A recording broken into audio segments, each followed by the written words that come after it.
Natania Reuben, happy to have you on the platform. Thank you. How are you today? I'm doing great. How you doing? I'm wonderful. Thank you for asking. Yes, indeed. So before we get into your story, introduce yourself to the people. Okay, I'm Natania Reuben. I am a mother. I am a widow. God rest my husband's soul. I am a lover of art.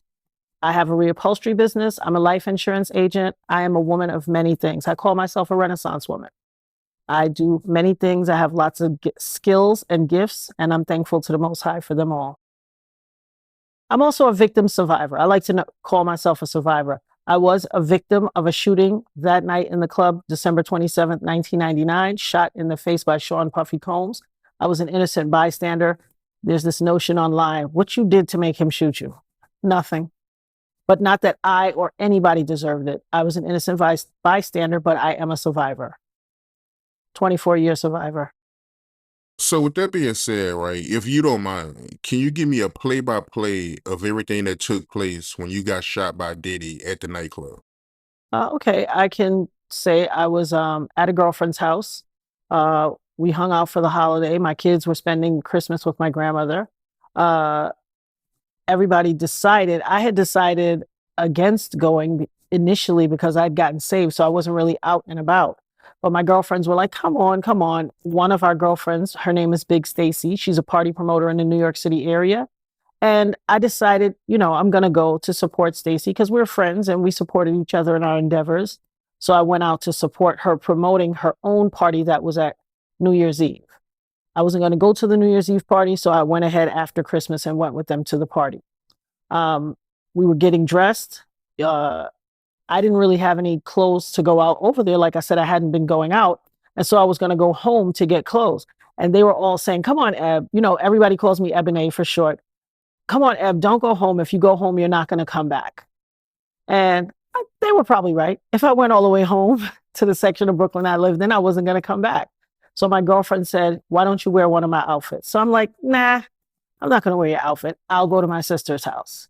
Went to my sister's house, got an outfit to wear, came back because it was relatively close in the same section of Brooklyn, Crown Heights.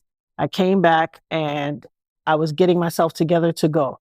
They had already complained that I was taking too long. I took too long. So they were already moving out of the door down to the car.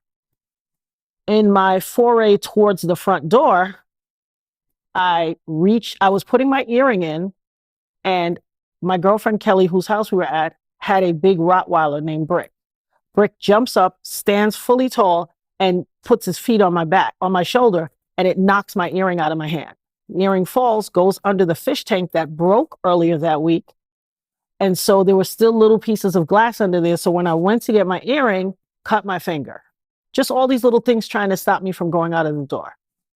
I go clean my finger, I get the piece of glass out, I clean it, I wrap it, put on a Band-Aid, put my earring in.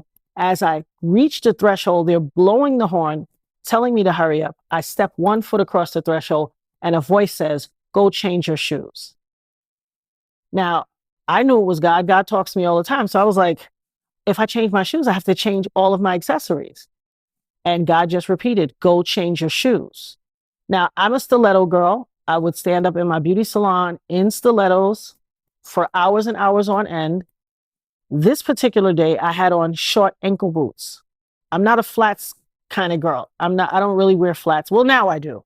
But back then I did not. Those boots that I had on were flats. The heel was probably just about this big, and they were ankle boots, some snakeskin ankle boots. And I went back and I changed the boots. The boots I changed into, I had just bought them a month earlier around Thanksgiving from Bloomingdale's. And there's a story behind it. But what I had a girlfriend named Pat, whose sons were like the neighborhood guys that watch your back and all of that and kind of they're on the block. She asked me for a favor.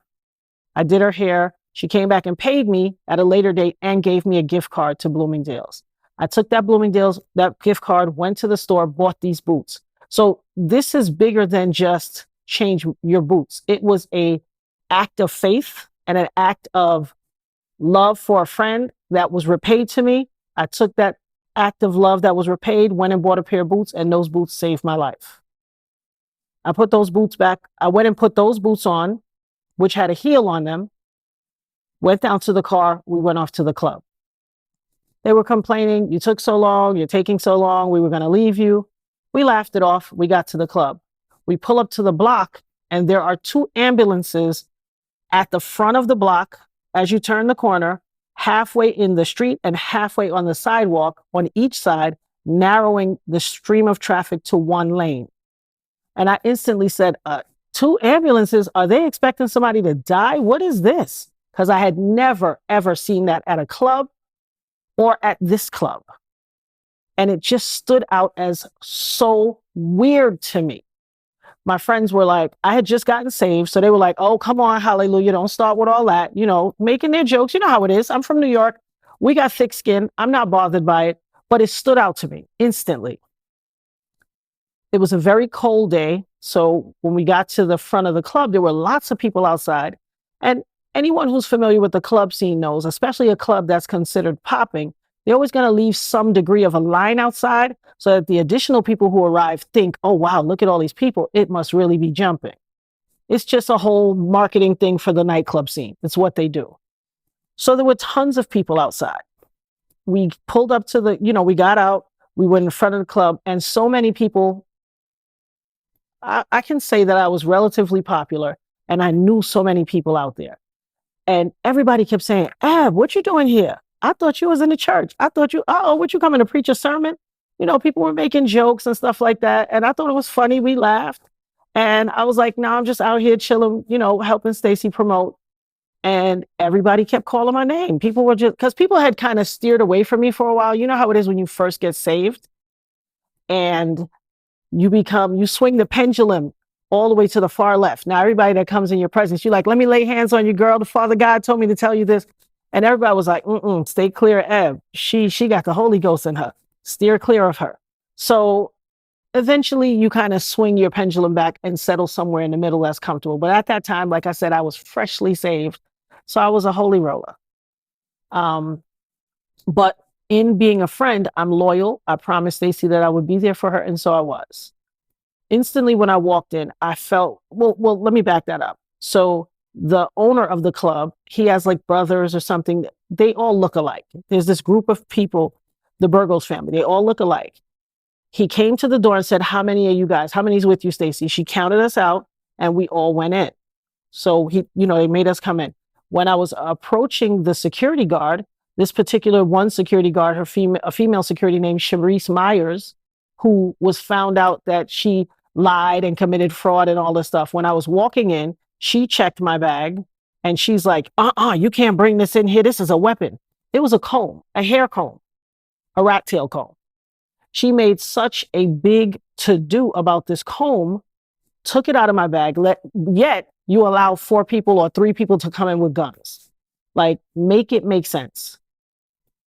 So we get in the club. She takes my comb. She makes this big scene. We get in the club, and I'm really, the entire time I'm in this frame of mind, like, why did I come? Why did I come? So everybody, it's active. It's, as they say, the club was jumping, and everybody's trying to, they see people they know, and everybody's heading off somewhere. So I was like the designated driver homegirl. I just held a little corner in the front. I didn't go deep into the club because I wasn't in a party state of mind. I didn't feel like I should have been there. And I just held my little corner across from the bar. I stood in this little area by this half a metal wrought iron gate.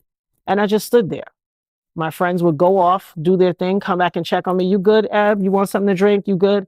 I just was like, oh, I'm good. Y'all go ahead. I was only in the club an hour and 15 minutes before I got shot.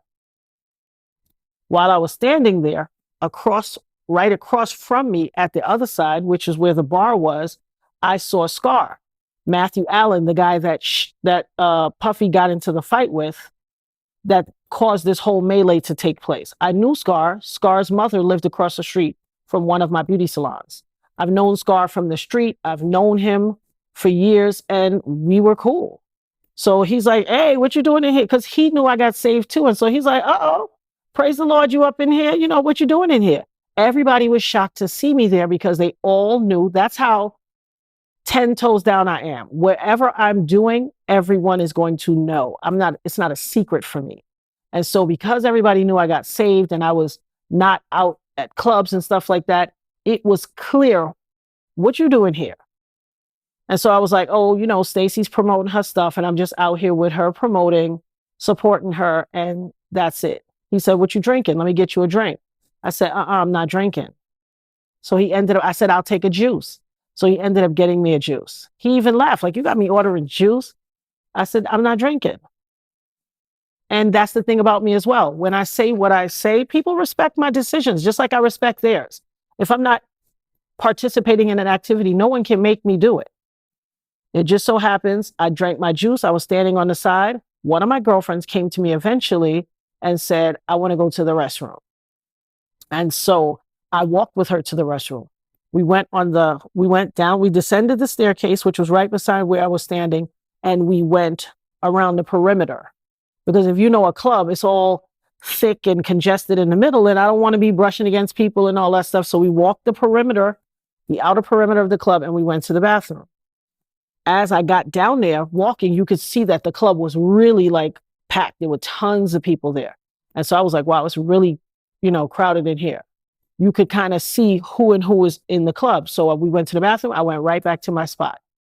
In no time, a bunch of people start ascending up the staircase from the dance floor and coming into what would be the corridor between where I was standing on one side and where the bar was and a bunch of other people were standing, where Scar was standing. That walkway led to the front door. And whenever celebrities or someone notable is making their way through the club, you know how it is. They have the main people, they have the entourage, their security or whatever, the hangers on, and everybody who wants to be adjacent to them. And so that's what happened. All those people trying to be adjacent, like, oh, where they going? Let me walk where they walking. Jumped on too. So it was it swole. That little walkway swole with people. As they were ascending the stairs, Shine song was on, it was going off, and Black Rob's song, Whoa, was coming on. So that little intro, like that instrumentation. And so people were like, it was a current song at the time.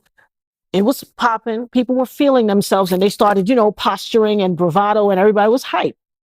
As they came through with that kind of mentality, they bumped into Scar's back. Now, Scar's back was to the walkway, so he couldn't see who was coming. He was facing the bar. His back was to the walkway. As they came through, they pushed him and his drink went in his face. So like anybody, if somebody pushes you from the back, he elbowed back, like, get off of me. When he elbowed back, they tried to push. And so it made the whole crowd start swaying. And that's when they got into this whole interaction, like, yo, he apparently, I don't know all the details in that, but I know, I didn't know them firsthand at the time. I do know them now. He tried to say something to him or whatever. And then they said whatever they said. And then one of the guys that was with Scar, apparently Puffy gestured in some type of way that they didn't like. And one of the guys that was with Scar slapped him in the face with a wad of money. It was like the young guys are now on, doing that little phone brick thing. Well, he had this wad of money in his hand for whatever reason, because I wasn't standing near them. I was across. But all I know is I saw when he swung and slapped and money was raining through the sky and falling to the floor. Everybody started trying to run and pick up money, and it was just craziness. It was lights, action, camera, people scurrying for money, trying to catch money out of the sky, and that melee was still taking place. Now, when I saw that, I turned around to my friend and I was like, uh-oh, shit is getting crazy in here. You see this? And never in a million years did I think it would escalate to a shooting. I thought it was male bravado. It was cold as ice outside, so I had no reason to believe it would get to that. But in no time, one thing led to another. The money was falling down. And then I hear the raised voices, and I see Shine and Puffy start backing back. Now, we don't all watch the Hood movie or whatever. We know what it looks like when people are backing back and reaching from their hip to pull. So as they were backing back, they were drawing from their hip. And I turned to tell my friend, like, "Ooh, girl, watch out. Oh my God."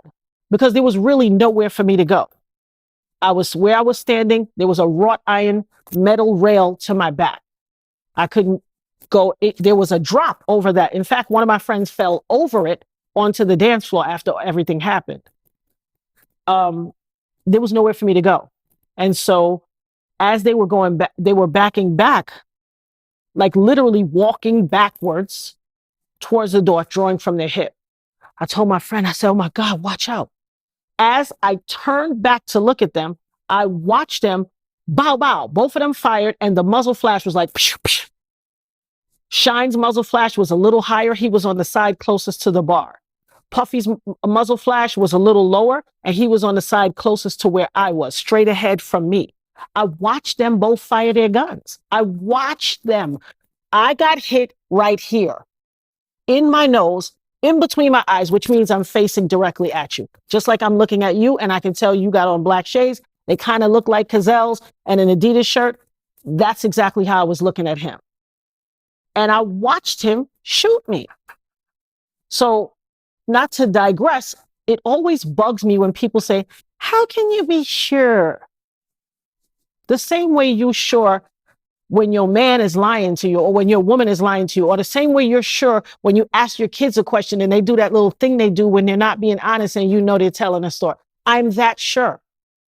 We know people that we love. We know people's tells or body language or whatever. The same way you're sure that I have on a green shirt, I'm certain that he shot me. Now, was he aiming at me? Was I the object of his fire? Absolutely not. I should not have been, because I didn't do anything to him. But is that what resulted? Absolutely, because I see a lot of people online get stuck on that. Oh, well, why would he shoot you? What did you do? Did you owe him money? And I'm like, class, pay attention. Bullets don't have names, and they don't have predetermined destinations. Once they come out of the gun, they're going to go wherever they go. And that's the thing about crime and shooting people. You cannot guarantee that what you're aiming at is what you're going to hit, because you might be a thug, but it doesn't mean you have good aim. You might be a criminal, but it doesn't mean you have good aim. And that is exactly how I sit here today, because some thug criminal with an attitude and a ego that was outside of control decided he was going to fire a gun in a crowded nightclub and shot me in my face. By the grace of God, I am here. The first thing I said when the bullet hit me, and listen, when right before the muzzle flash went off, when I had turned back to look, I heard God's voice say, relax, you are about to get hit, calm down. And when I screamed, no, pop, pop, and it hit me dead in my face. And I never passed out. I never fell. I never cried. Everybody started running. And just like when you watch a TV show or a movie and there's one person standing in a spot and everybody else is moving in fast motion and that one person is just in that spot, whatever they do looks a little slower, but everybody else is moving fast. That's exactly what it was like. Everybody was running, trying to get places. It was chaos. It was chaos. When that door, the first few people ran out of the door flew open. And remember, I was in that line sight, straight from the staircase, straight towards the front door. As soon as the bullet hit me, I threw my hands up and screamed out, no, God, don't take me. I'm not finished raising my kids. I have work to do. I screamed that at the top of my lungs.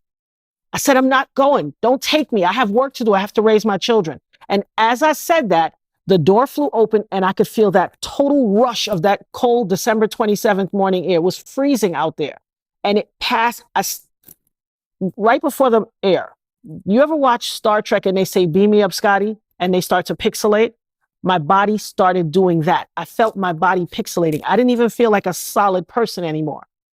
And as my body was pixelating, that's when the door flew open and the air rushed in.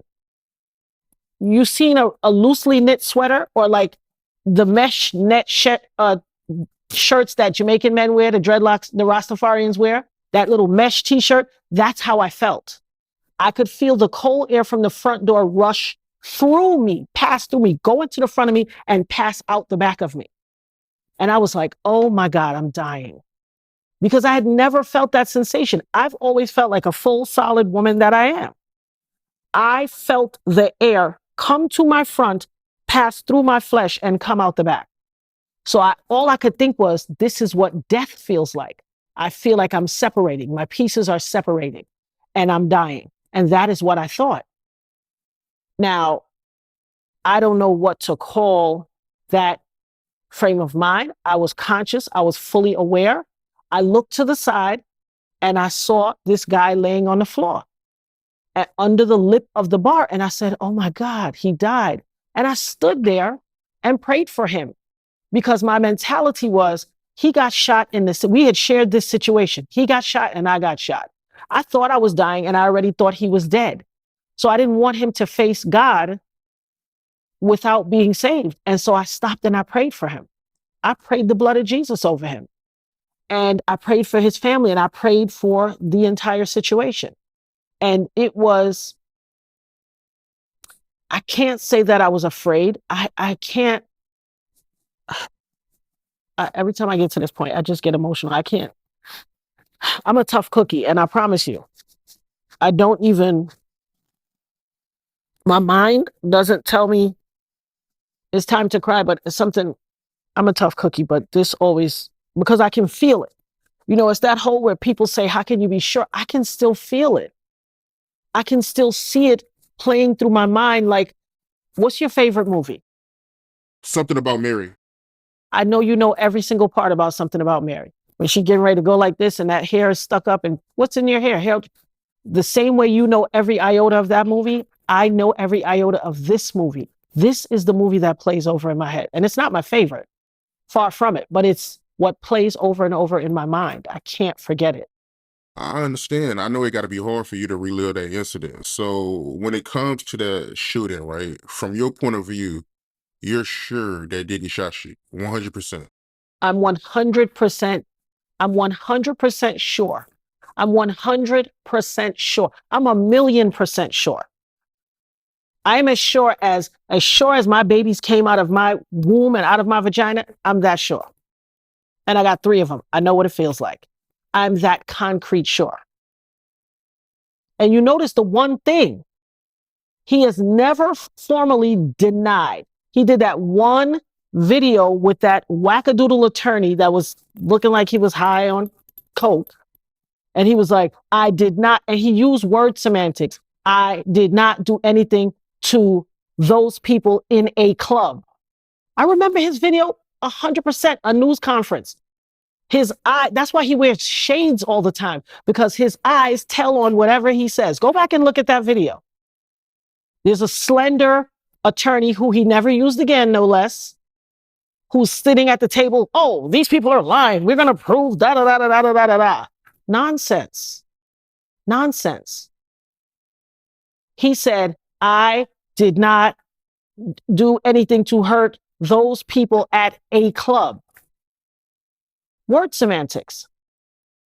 See, I don't have the option of tuning it out and moving on with my life. It's my existence. So every single thing said, especially by him and the parties involved, sticks in my head. I already have a unique brain that absorbs everything and remembers details, finite details of obscure things that most people it would pass you and you wouldn't even remember it. I remember it all.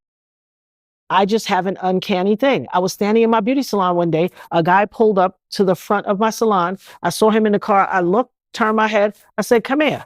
He came in the door of my beauty salon. He was like, me? I said, I know you. He said, I don't know you. I don't recognize you. I said, I was sitting in my mind for a second. I had to ponder, where do I know him from? And I said, oh, your name is Colin. And I'm sure he's somewhere out in the world. He can verify this. I said, your name is Colin. Your grandmother's name is Miss Cook. She was the cook at our daycare center. You and I used to go to Haitian American Daycare Center together when we were 4. You drank my milk one day at lunch and I punched you. You fell backwards in the chair, broke your teeth, and I got a butt whipping. When I said this, I was probably maybe 28. I hadn't seen this guy since we were 4 or 5. He said, this chipped tooth in my mouth? He looked at me and said, who are you? His tooth was still chipped. My girlfriend was like, yo, Eb is wild like that. She remembers everything. Yes, I remember everything. We were in daycare center. I was a grown woman at the time. I glimpsed him just turning my head and looking out the front window of my salon. I'm that certain. I know other people use other people's situation as the litmus test by which they judge whatever you say or do. But I am unlike most people in this world, and I'm comfortable with that. I have a very innate ability to remember things that people would not believe. I have an innate ability to remember details like you would not believe. And that is just how the good Lord wired my brain. This is who I am. I'm not going to let anybody challenge me on what I know and believe and what I know concrete that I saw. No one is going to challenge me on that. I stand vehemently and firmly, 10 toes flat on the floor, and stand by this with my life. And trust me, everybody else knew what happened too. You know how many people in the club were talking about this all around New York? Everybody knew he did it. Everybody knew he did it. If you look in the comments on all of these video blogs and podcasts that are online, you'll see people that say, oh, I was in the club that night. We knew he did it. Everybody knew he did it. So this is not just my word. They just had the power, the influence, and the money to get around town and shut people down and pay them for their silence. I personally know people who were paid for their silence. Personally. And that doesn't make me feel good, but I know they were. And here's the long and short of it. God created me also to not be a grudge holder in the world. As much as I don't like what they did, and they could have solved this a long time ago had they spoken up, they know how to look out for people who are struggling, going through, and pay them the right amount of money. You know what people's philosophy is? I'm going to take this money because I have this need today. And nobody's going to come and rescue me. Nobody's going to come and who else is going to come and say, hey, take 10,000 or take 20,000? Who else? So while I don't like that they did not speak truth to power, I don't like that they allowed a situation to persist all this time without all of the facts being on the table and them saying what they knew happened. But I'm not going to sit here and judge anybody for the actions that they make. I don't like it. And it was wrong. But the decision that they made was theirs to make, and they're going to have to face God about that decision. But as for me and mine, I'm 100% clear on it. And you made a comment about Diddy. He was wearing all white that night, so it was easy for you to say that he had a gun on him. Absolutely. And here's the deal. I've had people say, oh, no, I saw a picture of him in a gray coat. He rich. That's what his attorneys brought him to the station to change into. I'm telling you what he had on. I don't care what anybody else says. I know what they both had on. I'm saying it 10 toes down. People can say what they want. See, the difference is Shine, he wasn't the man. So he got caught in what he had on. They were able to get photographed after the fact in something different. And all of that was a ploy. I'm telling you what I know this man had on. And if I'm not mistaken, there are images of when they were coming to the club. There's images of paparazzi taking their picture. This ain't something I'm saying that can't be proven. But people like to use semantics like, oh, well, I saw him in a picture and he had on a this and a that. I don't care what you saw. I got shot. Just like I can't come in your house and tell you what you ate for dinner or what you did yesterday. No one's going to tell me about my existence. I walked this journey for 24 years. Beyond a shadow of a doubt, that man shot me in my face. And I watched Puffy do it. I don't care what anybody says. And here's the irony.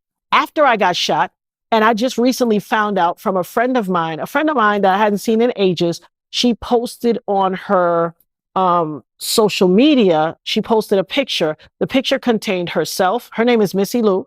The picture contained herself, Little Kim, a girl named Sada, and a young lady named Red. Red is the young lady who, her and a young lady named Keisha, and I believe Red and Keisha are sisters. When everybody else ran away from me in the club, people were looking at my face and going, and running away. Red and Keisha came to me. At one point, the only people that were there was a guy with dreadlocks and two other women that ran into this side door over in the area where I had been standing all night. I didn't realize that was even a door that could open. They ran into the door. It was, obscure because it was monochromatic, so you couldn't really tell it was a door, but then they ran into that door and Red was like, hold it. And as she said, hold it, they slammed it shut. They ran and one dove over the bar and got a bunch of paper towels and brought to me. And they were so calm and of level-headed mind to say, come to us, Eb, come here to us. Because they were wise enough to not rush and grab me and put me in shock. I don't know where they got this training from. It had to be God. But they knew not to rush and grab me. They kept saying, come to us, Eb, just come to us. We got you, baby. Come to us. They saved me. When everybody else ran away, Red and Keisha ran to me. I just found out not even a week ago that Red died. And I was heartbroken. I cried all day. She's my angel. I haven't seen her in ages, but she is my angel, her and Keisha. When everybody else ran away, they defended me. She went and banged on the door and said, open this effing door, open this door. And whoever, I don't know if it was the guy, but somebody opened the door. And when we walked into that, they said, come on, Eb, come through here. And when we walked into that doorway, it was the corresponding kitchen to the hotel that was connected to the club. And all I could see everywhere, there were people mulling about, but on the floor, it was that black and white tile pattern, that checkerboard pattern.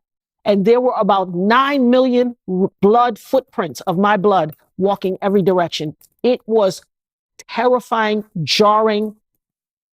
It resonated on me that if that much blood was in footprints on the floor, how could I have enough blood in my body to keep me alive?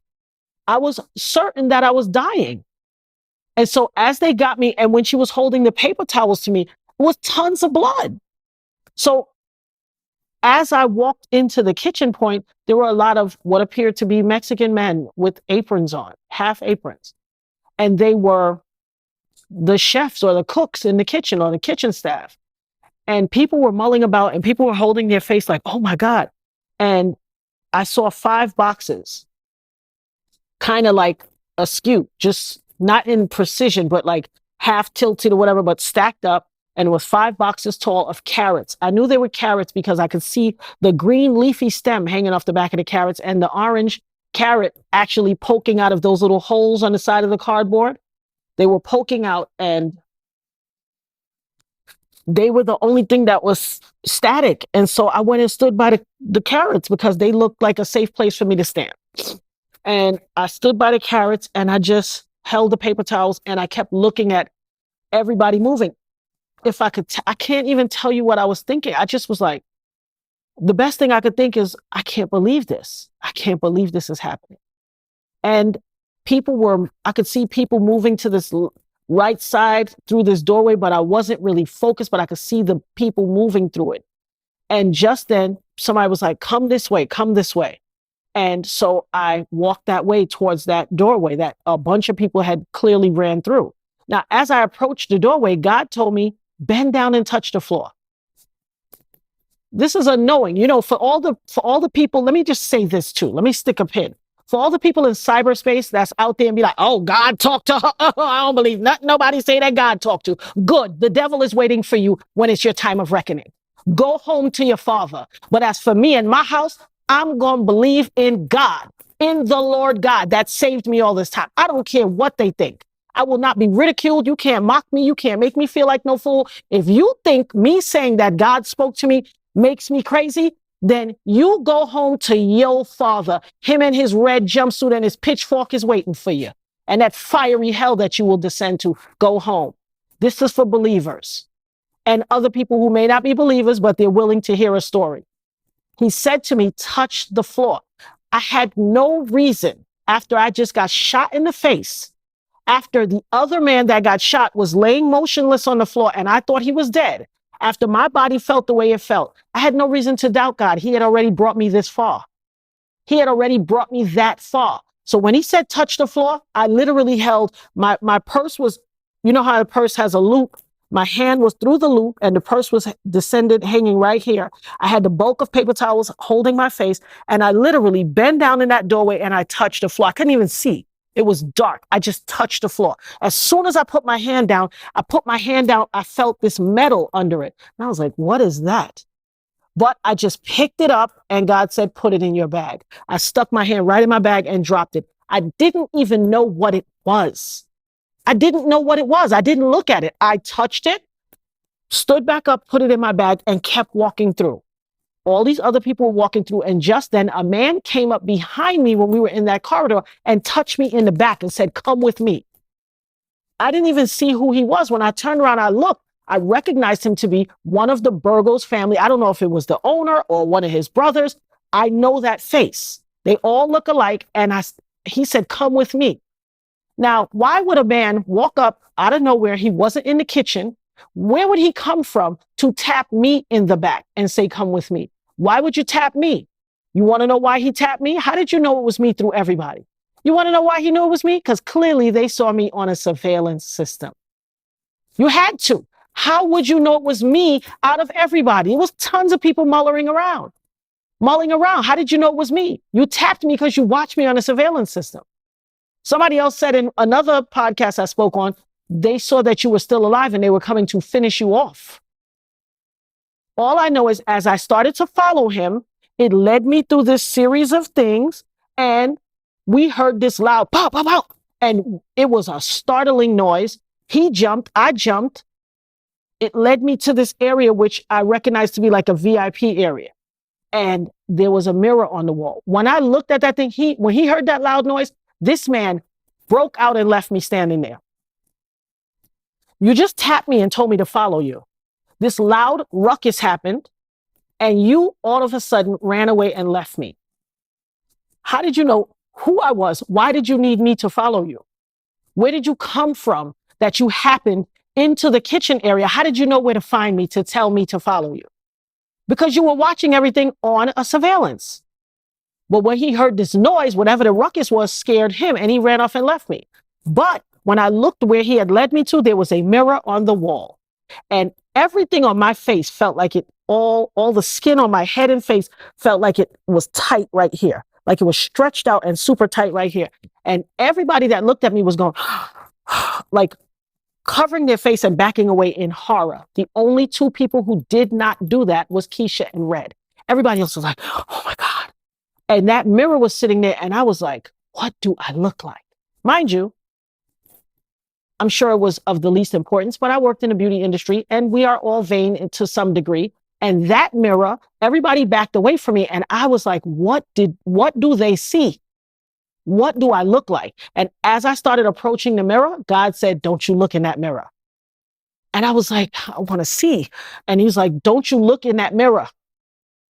And just as I was about to get to the mirror, I hear somebody say, "There you are. We were looking for you. We've been looking for you, young lady," an EMT worker, and led me back out. I never got to look in the mirror. The only thing in my time of self-reflection I can even surmise is God did not want me to go into shock by seeing my face in that condition.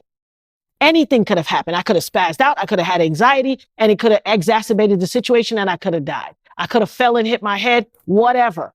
God did not want that to happen. And so when that EMS person appeared out of nowhere and said, "We've been looking for you, young lady," and they led me back from that way through the kitchen and to this corridor.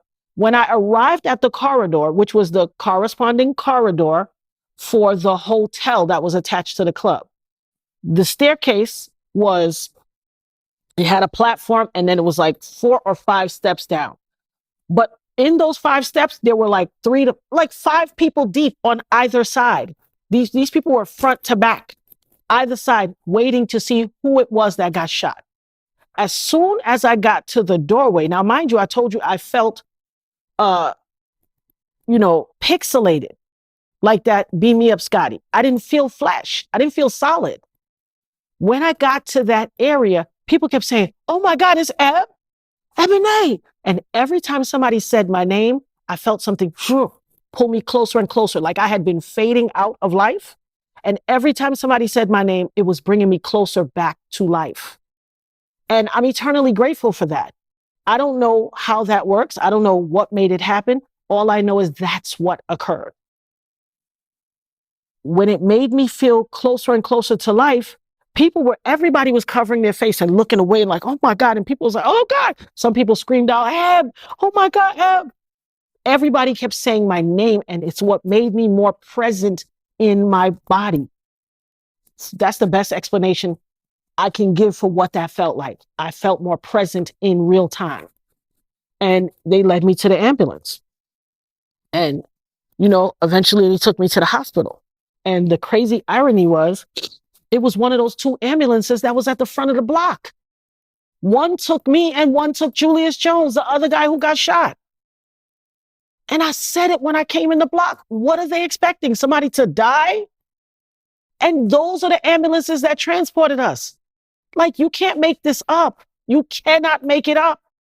Wow. And speaking of the ambulance, you made a comment saying that it's in court documents that when you walked into the hospital, you made it clear that Diddy shot you. Listen, when I got in that ambulance, remember, I didn't walk in. They wheeled me in. I said to everybody, they said, can you tell? Of course, they're trying to do whatever their life-saving stuff. Can you tell us what happened to you? Can you tell it? I said, Puffy shot me in the face when I was under.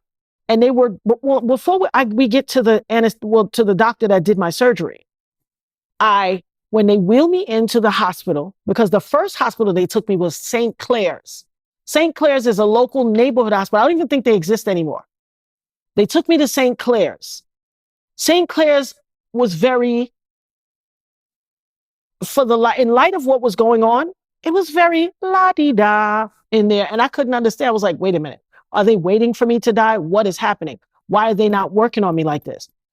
I was on a stretcher in the emergency area. Everybody was kind of just no sense of urgency.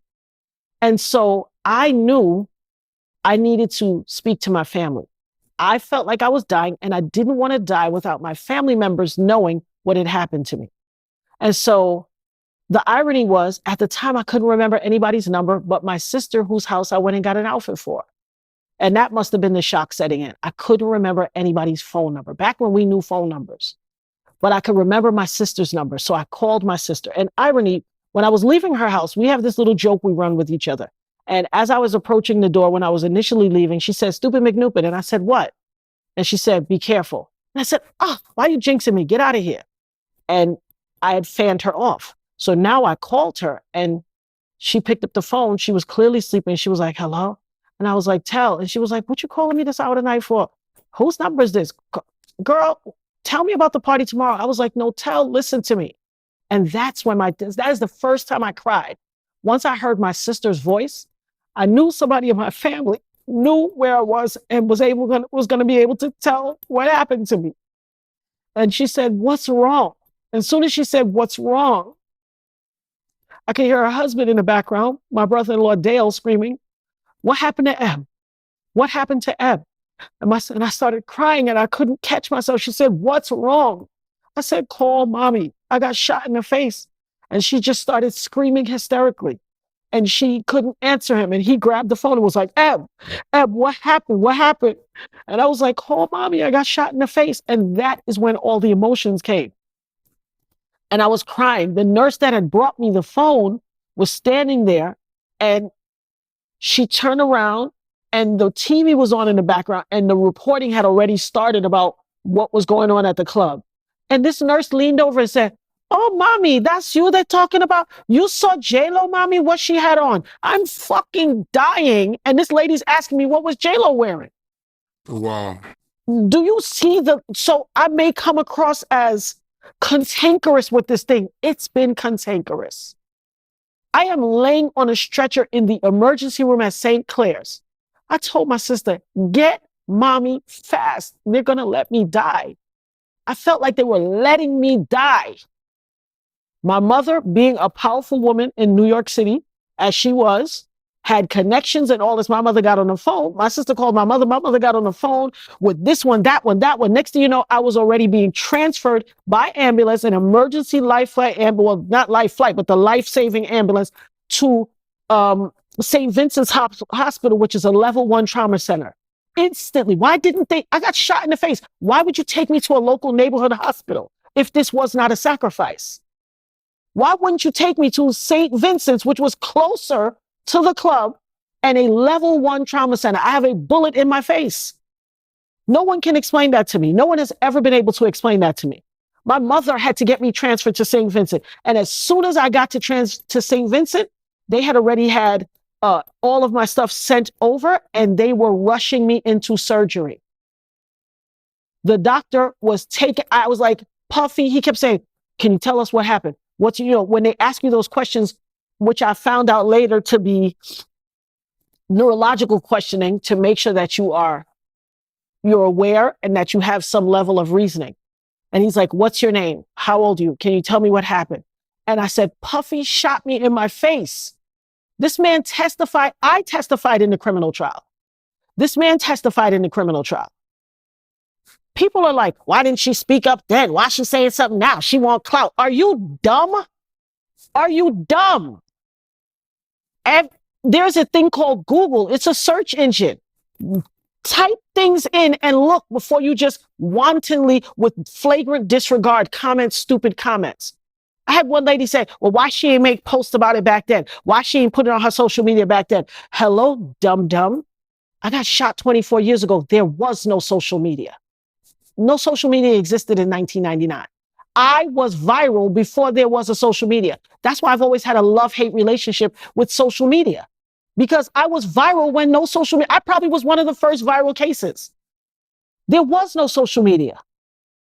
I have to field these type of questions every day. My kids be like, Ma, stay off of social media. Don't listen to those people. Don't respond to them. Don't answer. I don't want you to go through this. Like, everybody got a chip in their shoulder. People are livid. I had one lady say, well, my son got shot by somebody and he died, so why should she get any money? What? What? First and foremost, rest in peace to your son.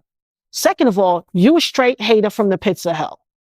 Third of all, the United States created their remedy by which you get legal recourse.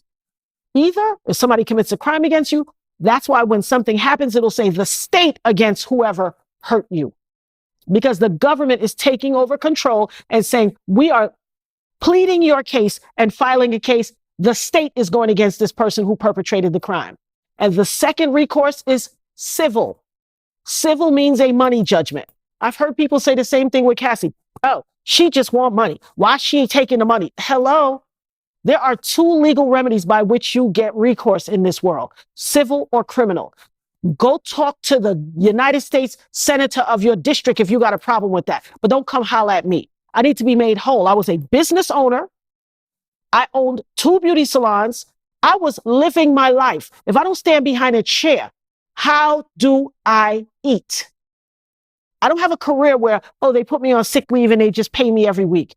I owned my own businesses. I was a mother. I didn't go out and shoot anybody. I didn't go out and commit a crime, and I deserve to be made whole. Why are so many people so hard pressed? Well, she got to get some money.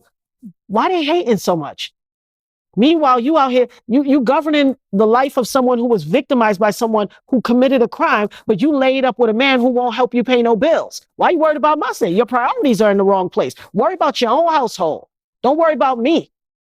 There's a lot of venom out here where people want to spew negative narratives and cast aspersions against you if you want to seek legal remedy to be made whole. And it has got to stop, because people don't understand the importance of these two things being created until it's on their front doorstep. I took an Uber somewhere the other day with my daughter, and I happened to say to a young lady, like I say to everybody, because I'm a life insurance agent, what's your relationship with life insurance? I gave her my card. She said, oh man, I wish I would have met you just a little while ago. And I said, why? What's going on? She said, I just lost my brother and my nephew. I said, I'm so sorry to hear that. They died in a car accident. The girlfriend, him and his girlfriend fell out and she was chasing him in a car. Something happened and the car flipped over and they both died. She said, I wish we would have had that because we didn't have no insurance for him like that. Like just a regular automobile insurance policy, but not a personal life insurance policy. Everybody knows when you need life insurance, it's too late. Everybody wants some type of remedy for the sum total of their existence. Nobody wants to have something happen and then they go away and they're just back to the dust and there's no recourse, there's no legacy left behind for your existence, no nothing. We live in a world where people make plans, they work, they put money away, they make sure that they have something to speak for their existence. Why do you think the sum total of my existence is 0 and I shouldn't be entitled to anything? I'm sick of that narrative. I'm really sick of it. And people need to check themselves. They really do. Because if you think somebody should be compensated for something, then why do you go to work? Why don't you just stay home every day? Real talk. And I want to ask you, because I know you revealed that you got bullet fragments still in your face. Do you deal with anything else outside of that? So, by the grace of God, God left me whole and He left me physically and aesthetically whole. And I always thought about this over the years, like, what is it about me? I even went through survivor's guilt because it's all, I would see stories after the fact about somebody who, tripped off the sidewalk and fell and died. And I'm like, how could somebody just trip and die? And I got shot in my face and I'm still here. There was a nasty case of survivor's guilt that I endured for quite a number of years. Not because I didn't want to be here. It's because I felt like, well, it becomes that questioning that you ask, well, why me? What's so special about me? You understand? You understand what I'm saying? And I truly believe that God have left me of sound mind and body and aesthetically whole so that for a time such as this. So when I come and I spread my message and I speak truth to power, no one is distracted by a disfigurement. God left me whole for His purpose. I'm eternally grateful for that. But the aftermath has not been easy. I've had a whole lot of medical issues. I still have 9 bullet fragments in my face. Now, I've seen you people in the audience, how she got shot 9 times. Ugh. Like, come on, comprehension. 9 bullet fragments. I got shot with a hollow point gun, a hollow point bullet, excuse me. The hollow point bullet shatters on impact. It tears up and it spreads through your body. I still have 9 fragments in and around my face. The majority of them are right here. I have some here, and one went through. I have a traumatic brain injury because it scarred my cerebral cortex, and I have a seizure disorder because of it. I had swelling of the brain, severe migraines, all types of stuff. It affected. I have a tooth I lost on this side because a bullet fragment was leaning on my nerve, and it was causing me so much incredible pain. They had to go in and do what's called a pulpectomy, where they take all of the nerve out of your tooth. And once you take the nerve out of a tooth, you are deconstructing the structure of the tooth, and the tooth becomes weak, and the tooth broke. All of these things I've had to deal with. This is 24 years later. That tooth just broke a few years ago. Your gums are sensitive. I still have bullet fragments here. Lead does not belong in the body. You don't believe me? Look back in history when little kids used to eat paint chips containing lead and they died because lead is toxic to your human body. But yet for the last 24 years, I've had lead bullet fragments in my face. Just like Julius Jones, the other gentleman who got shot, he still has a bullet in his back. Like, people need to have some sort of respect and empathy, if nothing else. If nothing else, we didn't ask for this. We didn't do anything to deserve this. Like I said, I was an innocent bystander. What did I do to deserve this? And so, yes, the aftermath has been horrific because outside of all of the physical things, I would have seizures. Sometimes I could have 20 seizures a day.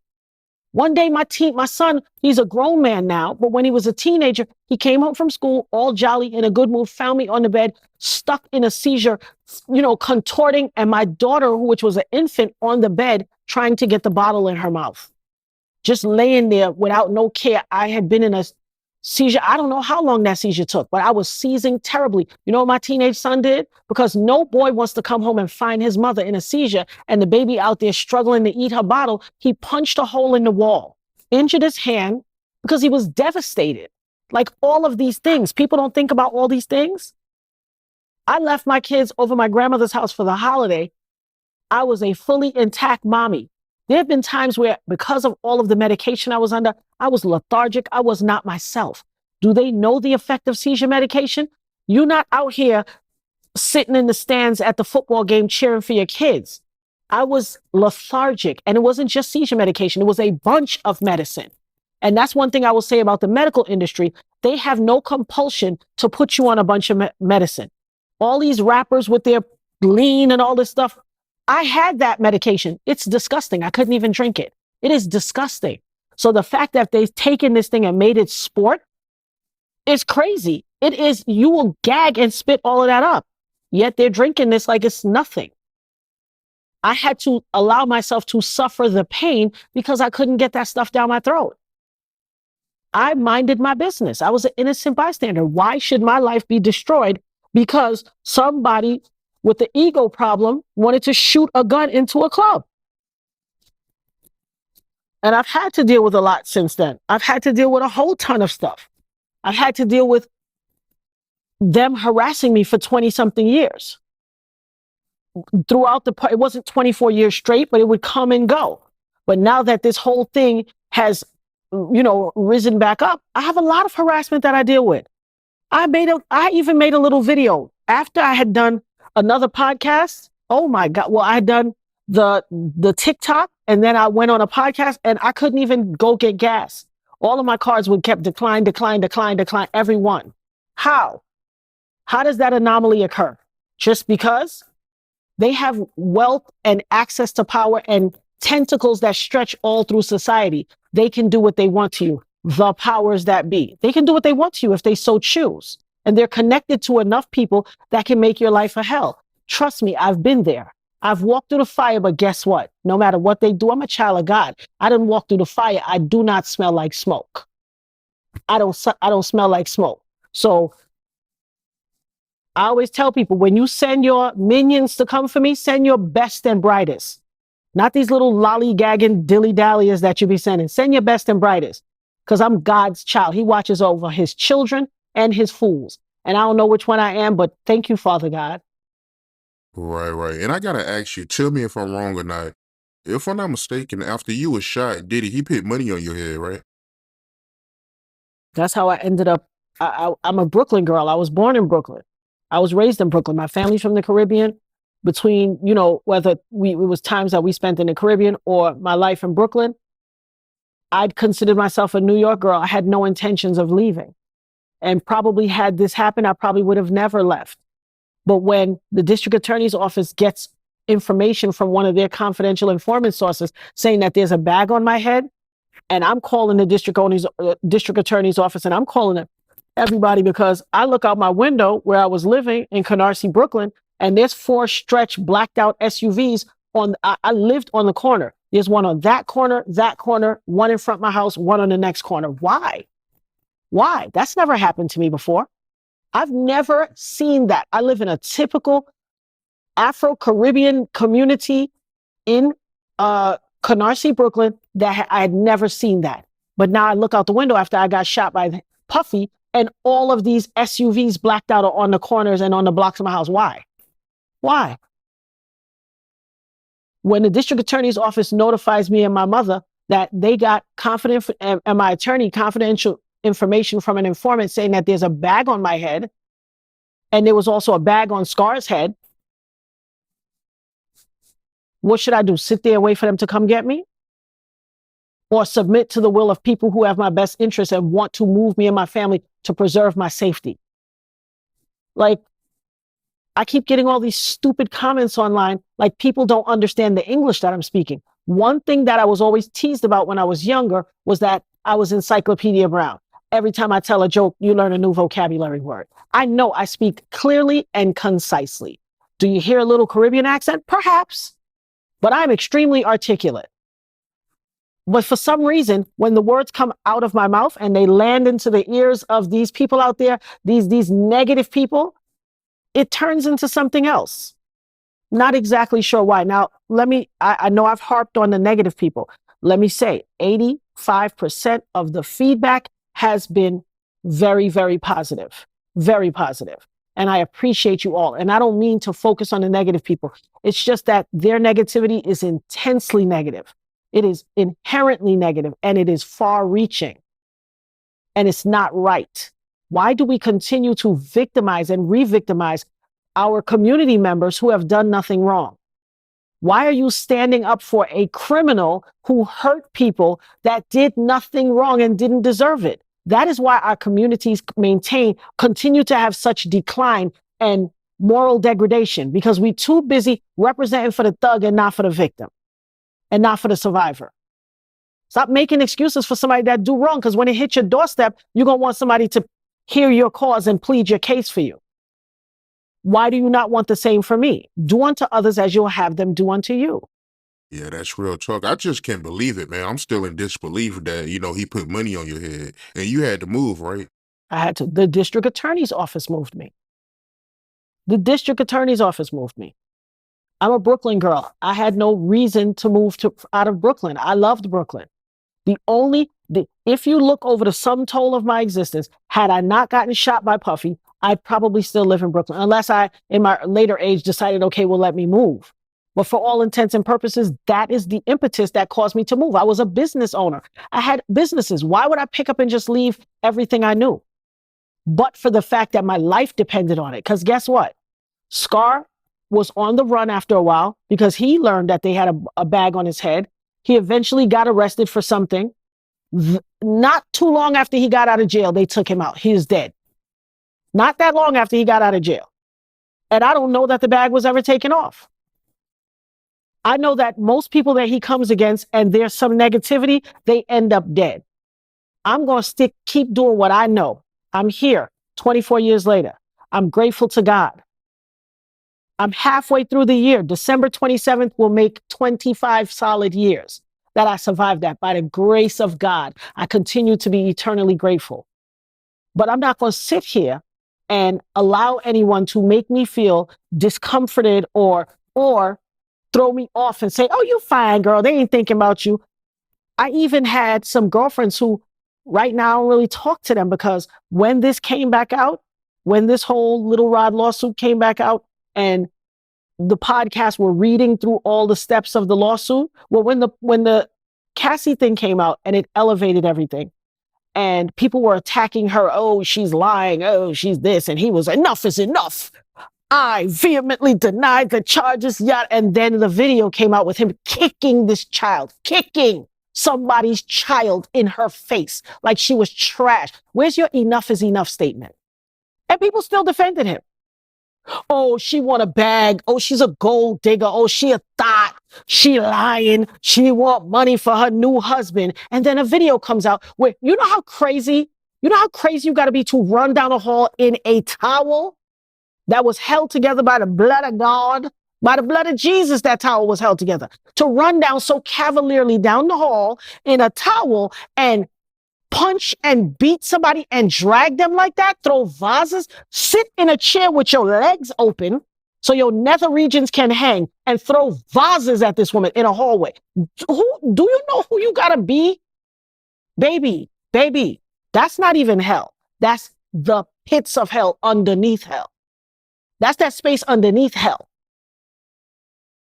But before that video came out, oh, they trying to take a good black man down. That's what they accused me of 24 years ago.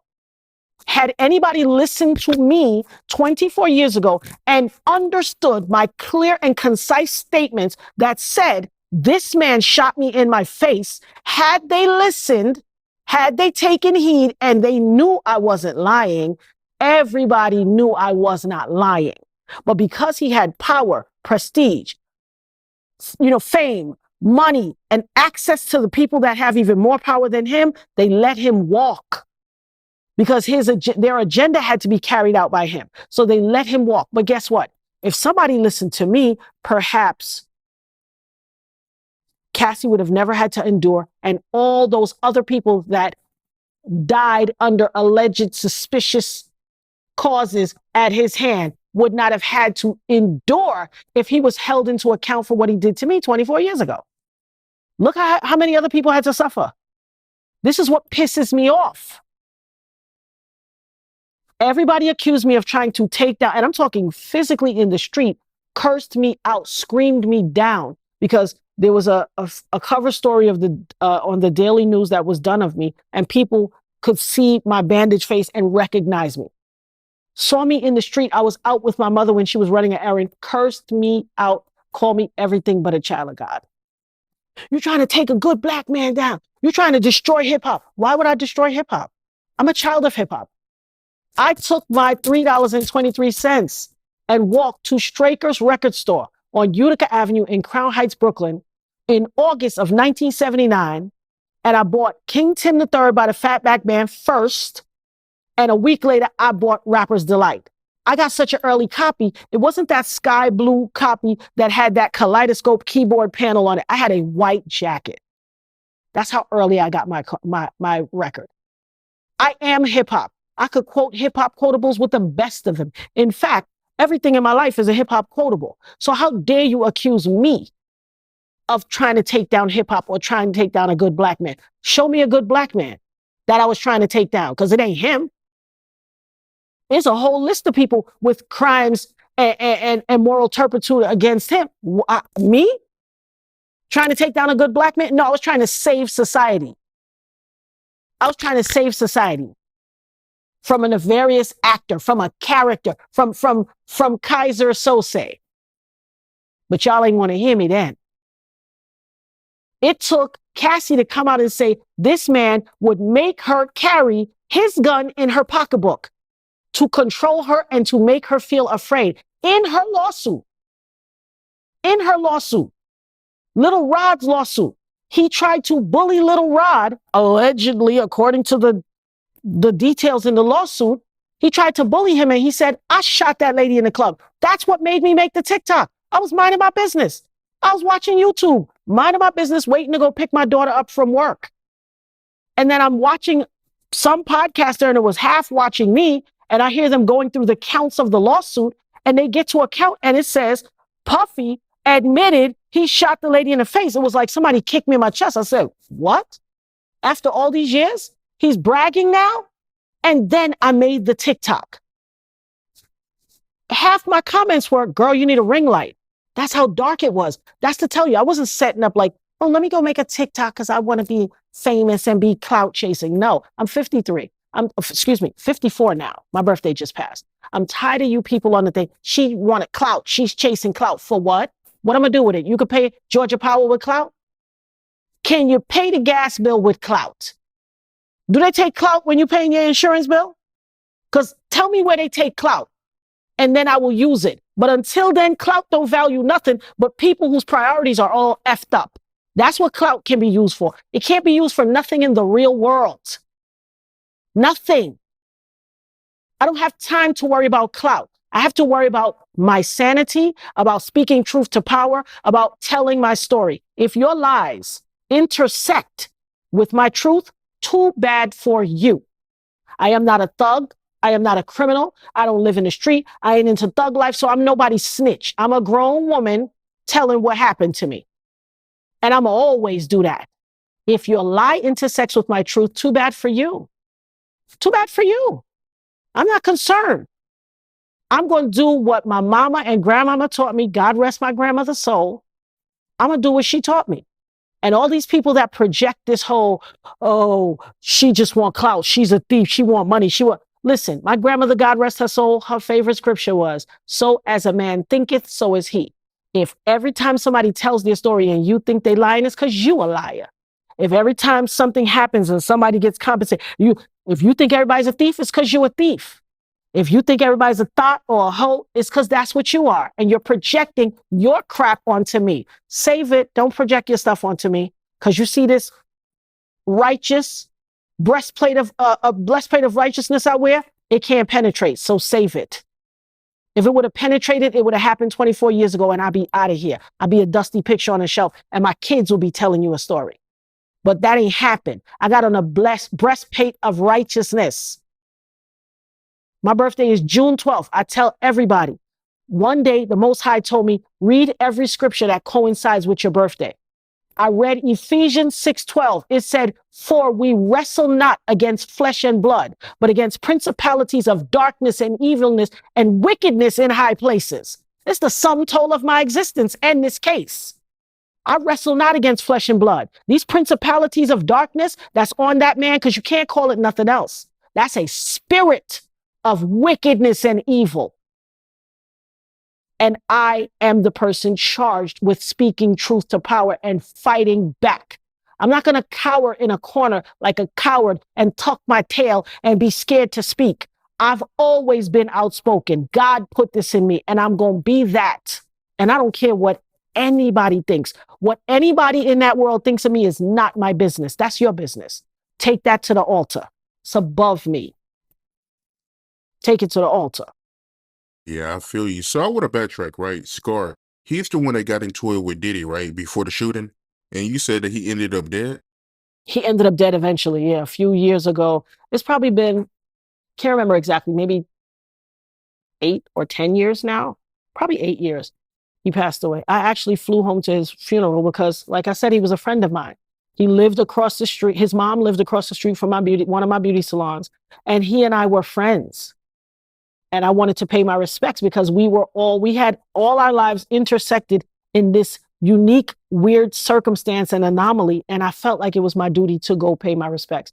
And I'm not big on funerals, but for him, I wanted to go pay my respect. And who was Scar for the people out there Scar, wondering who he is? so Scar is the person that Puffy and them and Shine got into the argument with that night in the club that created this whole powder keg. That's the guy they bumped into, splashed his champagne in his face. He bucked back, and they all got into this whole melee. And that's what caused Puffy to want to, and Shine to want to be. And let me just say something about Shine too, because I said on my TikTok, Shine did not shoot me because he didn't. But Shine is a con artist. Let me just put that right out here now. Everybody's like, oh, we know Shine was innocent. No, you don't know a daggone thing because he's far from innocent. Back in the days, there was a podcaster, and I'm sure you may be familiar with him. Do you remember Combat Jack podcast? One of the early days? Of course. Yeah, R.I.P. to him. Yeah, yeah. R.I.P. to Combat Jack. He did a show back in the days when Shine was still screaming from the rafters how Puffy double-crossed him, threw him under the bus. He did a podcast. He had Shine on it, and Shine said, I can almost quote, somebody had played, if you can, now you can't even find the full podcast. You may be able to go in the Wayback Machine and find it. They look like they scrubbed it off the internet, but I'm doing a docuseries called Shot, Survivors Helping Others Through, and we captured that podcast and we have it. I have it memorialized. They did something like, brah, brah, like gunshots in the background. He was like, nah, don't do that because Shorty Natania Reuben, that's my friend. A lot of people don't know. See, these Johnny-come-latelys don't know the real deal. Shine, when they were trying to get Shine a record deal, his former manager, Manny Haley, who was a friend of mine, and I used to work in his beauty salon before I opened my own, called me one day and said, yo, Eb, what's up? What you doing? I said, I'm in the studio. He was like, oh, word? You remember that youngin' that used to rhyme outside the shop? I want to bring him through. They trying to get him a deal. Let me bring him through. Let him drop some bars on your session. So Shine's record deal is because I let him come to my session, and I know they took that sample as a snippet to help shop him to get a record deal. That's the irony of life. So while these people are like, oh, she just want money, you don't have a clue. Shine said vehemently on the Combat Jack podcast, and I have a clip I will send to you. He said, Natania Reuben is my friend. I'm sorry she got hit. It was foul because we used to go to the studio with her and everything was everything. She my friend. So we don't know if my gun hit her with the ricochet because it was 4 guns in the club. We don't know. But I'm sorry it was her because that's my friend. When you listen back to it, you're going to be awestruck at how almost verbatim I just said that. Trust me, I've played it over in my head a million times. It's the number one question I've been asked for 24 years. Did they apologize to you? I'm always awestruck when people ask that. I'm like, apologize? People that's guilty don't apologize. Now, he apologized to some degree, and I had love for him for that. My sister even was the one that called me crying and said, I need you to listen to this. Sit down. And she played that snippet for me originally when it first happened. And I was awestruck because guilty people don't apologize. But he was at least showing some contrition. Now that he's Mr. And listen, I sat back from the background and watched his ascension. Like I keep telling people, I'm not a grudge holder. I know most of y'all can't conceive of this because y'all out here holding grudges on your mama from 1900 something. I'm not her. I don't hold grudges. I don't give people free space in my prime real estate.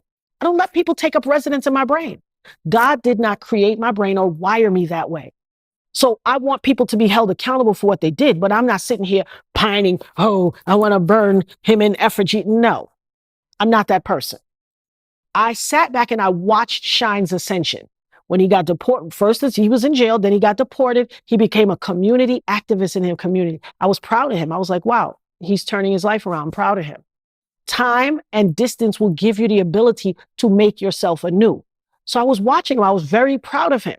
But now that you've gotten to this place where you are the head of the opposition party and you want to ascend to prime minister of Belize, your home country where you were deported to, but when you got deported back and you started interacting with Puffy, the prime minister, the party that was in power, put a rule of law in that said if you were convicted of a crime anywhere in the world, you could never be the prime minister in Belize. So now he's going to jockey off of me saying Shine didn't shoot me to try to leverage himself to get that prime minister seat because your homeboy keeps sending his little plane over there to Belize. I don't know what y'all doing. You know, the RICO say moving bodies of females and stuff ain't my business. We're going to let the RICO charge handle that. But whatever you into, you want that access to power, and he wants you to have that access to power so he can move those human bodies through your island and whatever other packages is on that plane. That's not my concern. I'm going to sit back like a spectator and watch until it plays itself out. But you want to use, oh, you see, the woman said I didn't shoot her. Did you hear the ting? Come on. When you on Drink Champs, you be like, yo, I'm saying no because you know people said I sound like Big. And then when you talking to the local news media in Belize, you're like, I don't know what these people are discussing. The people want to take me down and I'm the... Cut the shenanigans. You ain't nothing but a penny Annie shyster, a shady car salesman. You ain't nothing but a dressed up fraud. You a liar. I sat back and I watched you and I said, wow, he is making good on himself. But then you tried to, you slipped and bumped your head. And I can forgive people, but let me tell you something. When you step on that pinky toe with the corn, you done effed up. You're not going to use me to leverage your way into the prime minister seat. Shine shot Julius Jones. And I can prove it to you. I'll bring Julius Jones to the surface to tell y'all himself. Ain't nobody seen him in 24 years. I will bring him. I will bring the proof. Shine shot Julius Jones. He still has the bullet in his back. I'm tired of these stupid lies. And people, here's what pisses me off. In everybody's story, they keep pulling me up. Oh, the woman who was the victim, she said I didn't shoot her. What? Dude, you didn't even finish paying me. You still owe me money. Let's get that part out too. In the settlement, Shine was responsible. They assess different degrees of responsibility for the settlement. Shine was assessed his responsibility, but you know, because his money was dragged all out in the legal fees, he didn't have the money to pay. They also said, if you don't pay her this amount by this day, you are then subject to have to pay her this amount plus interest. I got shot 24 years ago. The case ended about 13, 14 years ago. He still owe me money, but you driving a Maybach in Belize. You walk around doing this. You were out of the country for how much years? Then you was able to get back in the country because you were the head of the... Soon as you reach back to the country, you're supposed to be doing political thing. You at Fat Joe party. Why? Is political stuff going on in Fat Joe's party? You in every party on Drink Champs, turning your narrative over and over, changing the... I used to be a messenger and I was going up to all the record companies and giving them my tape. Dude, you came and rapped about Cohiba cigars in my studio session and they took that to shop you. Cut the lies and the shenanigans. See, one thing you're not going to do, you're not going to elevate yourself off the back of me with no lies. I'm not having it. I won't tolerate it. And if you don't believe me, just watch me. See, I'm that thorn in their side that they can't get rid of. You know that big, mighty Rottweiler that woo, woo, woo, woo, and everybody's scared to walk by the gate, and then he steps on a nail, and he's... That's who they're going to be. See, you done stepped on a nail on my pinky toe with the corn. I'm not letting up. I'm not taking pressure off until you tell the truth, until you're made responsible and to face ramifications for what you did to me and what you did to Julius Jones. I'm not letting up off the gas. I'm not. Long as that pinky toe throbbing, you in for it. And I mean that with my heart and soul. Watch me.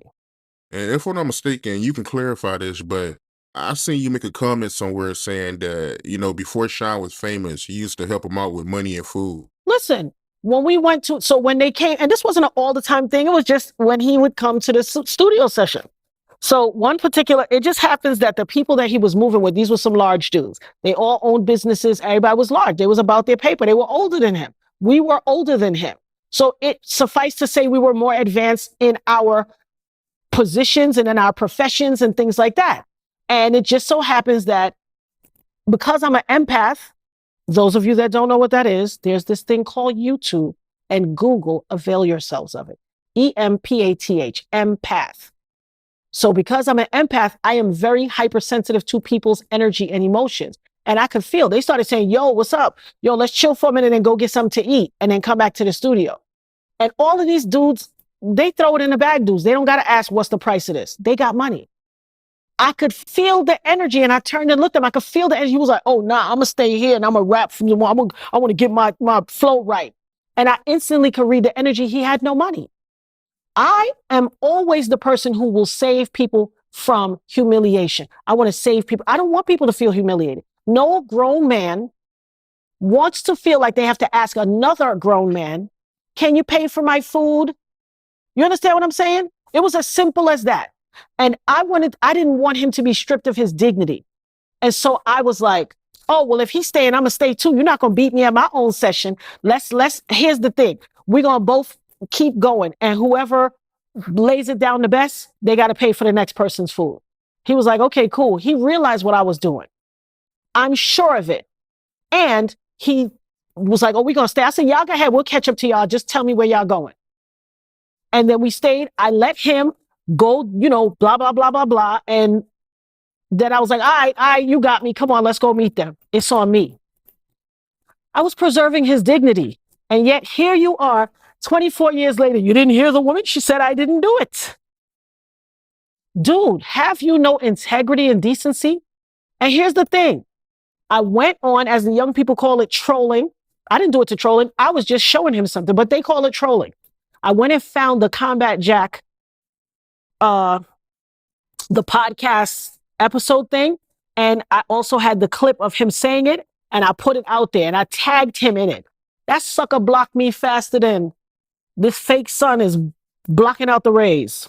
He blocked me so fast because he doesn't want, and I tagged him and every media organization in Belize. Because sucker, you cannot run. I keep telling people, do not bother me and I will never bother you. I don't mess with nobody. They call me Lottie Dottie because I like to party.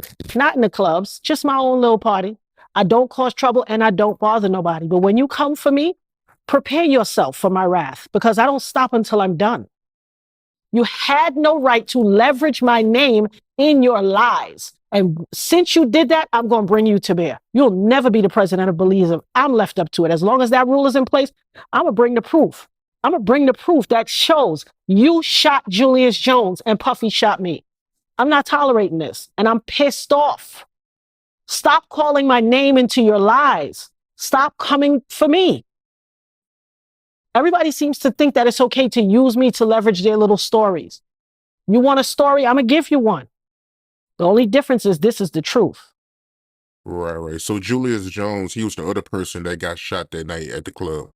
And for years, people kept making it seem like, I was the only person that was shot and disavowing him. And I had a problem with that. Like we belong to a club that we never asked to join, but we have lifetime membership in.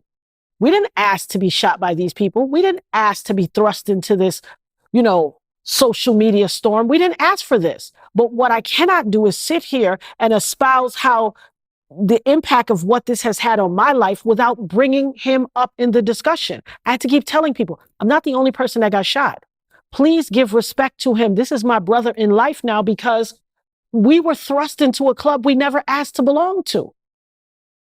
Nobody can tell us what our experience is. That's like if you go to the supermarket, buy an orange juice and a pound cake, and you come home and then somebody argued down, you bought bread. And you're like, no, I didn't. I bought pound cake and orange juice. No, you didn't. How can you be sure?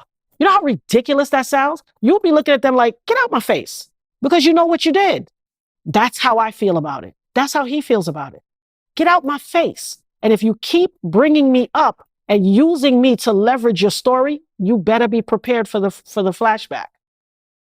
And that's just it in a nutshell. Yeah, I get it. I see why you would be mad. But I want to ask you, right? Jennifer Lopez, I want to ask you about her. You made a comment saying that she lied to the grand jury and she was the one that brought the gun into the club. Can you go more into detail about that? Why you feel that way? So no, Little Rod in his lawsuit said that Puffy uh, told him that he fired the gun, that he shot me in the club, and that J-Lo had the gun, carried the gun into the club for him. Just like Cassie said, he made her carry guns in. And just like other people said, he made them carry guns. This is his tactic to bully people. So I reacted off of what they said. Now, I know for a fact she lied to the grand jury because she acted like she didn't know what he did. J-Lo was caught in that speeding SUV away from the club, flying through red lights like they don't mean a thing, like red lights don't exist. And the cop back then reported, and it's in the media, it's in the news, it's in the trial transcript. He said he saw a gun thrown from the vehicle as the vehicle sped away and they were chased by the cops, and it looked like a female hand. That's what the cop said. Not the least of which is the complexion of J-Lo's hand is far different than Puffy's complexion in size and color, is different than Wolf's. He's a lighter hue, but he's not a white-skinned Latina like J-Lo. He might have been lighter complected, but you could tell the difference between a toasted almond complexion and a white hand. Also, he's far bigger. It wasn't Wardell Fenderson who was the driver. It didn't come out his side. The only people in the car were Puffy, J-Lo, Wolf, Wardell Fenderson, the innocent driver, who also said during the trial, I saw him with a gun. I saw him. Not the least of which is, during the trial, when they ran ballistics, it came out, the gun that was thrown out the window of the speeding car, a speeding SUV, the gun that was found in the SUV, the gun that was found in Shine's waist soon as he ran out of the club, were all three Smith & Wesson Model 915 guns loaded exactly the same with hollow point bullets stolen from Atlanta, Georgia, 6 months earlier. This is in trial transcripts. This is in the media. People reported on it back then. Why nobody want to touch that? See, what's happening is people don't want to touch things that they know beyond a shadow of a doubt make him absolutely guilty, because all of those other people had a hand in this game. They had a hand in reaping the benefits of him being in the industry and being who he was. And now that as they say on the internet, he must have missed an Illuminati payment. All of a sudden, he is persona non grata and nobody cares anymore. But before, everybody was sliding in the whole plate coming to his rescue. What happened? I ain't make this the way it was. Before, he could do no wrong. Where is all his compadres that were all too happy to jump into a flick with him? Where they at? It looked like they somewhere saying not gonna be able to do it. Where they at? This ain't about me. I was just a pawn in whatever their game was. One thing I can say beyond a shadow of a doubt, and no one can challenge me on, because the history is there to prove it. The people in the City College basketball incident, which I was supposed to go to, they died. 9 people died, or 10 people if you count the baby. And he changed his name. That happened in December. A few years later, I get shot in a nightclub, me and Julius, and I guess they thought we was going to die, but we didn't, and he changed his name. Every time he needs to elevate and get to a next level, something happens, somebody has to bleed, and he changes his name. I ain't make this all up. I'm just laying the facts out. You do the work and put it together. I'm just telling you what is. See, the difference about present and history is it already happened in history. You cannot argue me down on the merits of it or the semantics. It already occurred. Go and look at his reputation. This is what goes down. This is what it is. I just happen to be someone thrust into it against my will. I'm not making things up here. I'm stating facts. Some people may not like how they sound, or it may not comport with the message or the trope that people are trying to espouse, but too bad for you. It's facts is facts. It's the past. It already happened. You can't change it. Yes, indeed. And you made a comment, right, on a news platform. I forgot the platform it was, but you made a comment saying that you was willing to remove bullet fragments from your face to prove that, Diddy shot you. Well, one of the bullets, so I have a bunch of bullet fragments, like I said, here, some here. The biggest one is right here under my optic nerve, which is right where the entry point was. It broke my cheekbone, it broke my nose. My nasopharynx was torn out. I've had a host of medical problems. If I can take a bullet out to give to ballistics so that they can prove it was him, beyond a shadow of a doubt, take that mug. Take it. That's how 10 toes down I am on this. A lot of people like to say, oh, she don't got no proof. Oh, why she speak up back then? What? I was the star witness for the trial. Johnny Cochran questioned me for eons and literally looked me in my face and was like, walked over to Ben Brofman, tapped him and said, you try. Because he could not shake me or make me take back. I mean, they were asking me multiple choice questions like, so on the 3rd of the month, when you had on that red shirt, did you in fact go to the restaurant, this and that? I would say, for the first part of your question, no, it wasn't the 3rd of the month. It was the 4th of the month. These are just examples. And yes, when I had on the red shirt, no, I didn't go anywhere. And for your third part of it, I would break down each part of the question. They were like, who the hell is she? Because everybody else, they were like, so what you're telling me is on the 3rd, when you had on that red shirt and you went to the store, you saw him. And people would be like, yes. Now you done answered 3 questions with 1 answer. So when they come back to you, you look like a liar. They couldn't pull that on me. I would say, so the first part of your question, when you asked me what day of the week it was, you said it was the 3rd. Absolutely not. It was the 4th. For the second part of your question, when you said that I had on a red shirt, yes, in fact, my shirt was red. I remember it vividly. And for the third, and I would break each question down. They were sick of me. They hated me, because I am that kind of detailed individual. That's who I am since I was a child. That's who I am. I'm sorry if that disturbs people or it doesn't seem real. Step your cookies up. That ain't got nothing to do with me. This is who I am. The City College incident, right? I had no idea because you made a comment about it earlier. You were supposed to be there? I was supposed to go. I was a regular teenager in New York going to an event. It just so happened my mother said to my sister, if she doesn't, we have mama, you know how black mamas are. If your sister ain't going, you ain't going. I wanted to go, and because at the last minute I was like, I don't want to go no more. Because at the last minute I said I didn't want to go, my sister couldn't go, and she was livid. I remember vividly, she got so mad she went up in my room and took her hand and smacked everything off my bookshelf because she was pissed off. She had already told her friends she was going to meet them. She had plans, this, that, the other. And because I wouldn't go, she couldn't go. She was upset. So help me God, when the news started rolling in about what happened, it was a whole different story. I come from a West Indian family. If your mother say no, it's no. It ain't no, but I want it, but no. Why you mad? I'm glad I didn't go. I wanted to go. I'm glad I didn't go. But that would have been 2 times in my life where I would have crossed paths with something that ended in somebody's death. Thank God I didn't go. Listen, had I gone to that and then also gone to this and this happened to me, I'd probably be a nervous wreck. And it doesn't mean I haven't dealt with anxiety and all that, because this is a rough situation to deal with. A lot of people have their judgments and their, comments and their thoughts. But listen, being shot in outside of the death of Biggie and Tupac, it is the biggest story in the history of hip hop. Tell me another one bigger, other than Biggie and Tupac. There is no bigger story. I am relegated to a part of pop culture. I don't want to be known as the woman who got shot by Puffy, but I don't get a choice in that. This is God's will. God's will be done.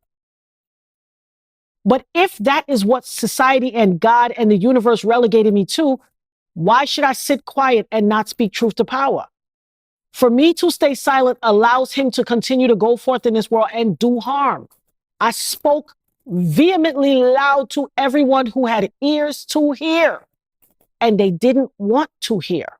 They didn't want to acknowledge it. And they let it slide and look at all the other people who suffered in the wake. You think everybody that says something about him is making it up? Come on now. Why? What do they have to gain?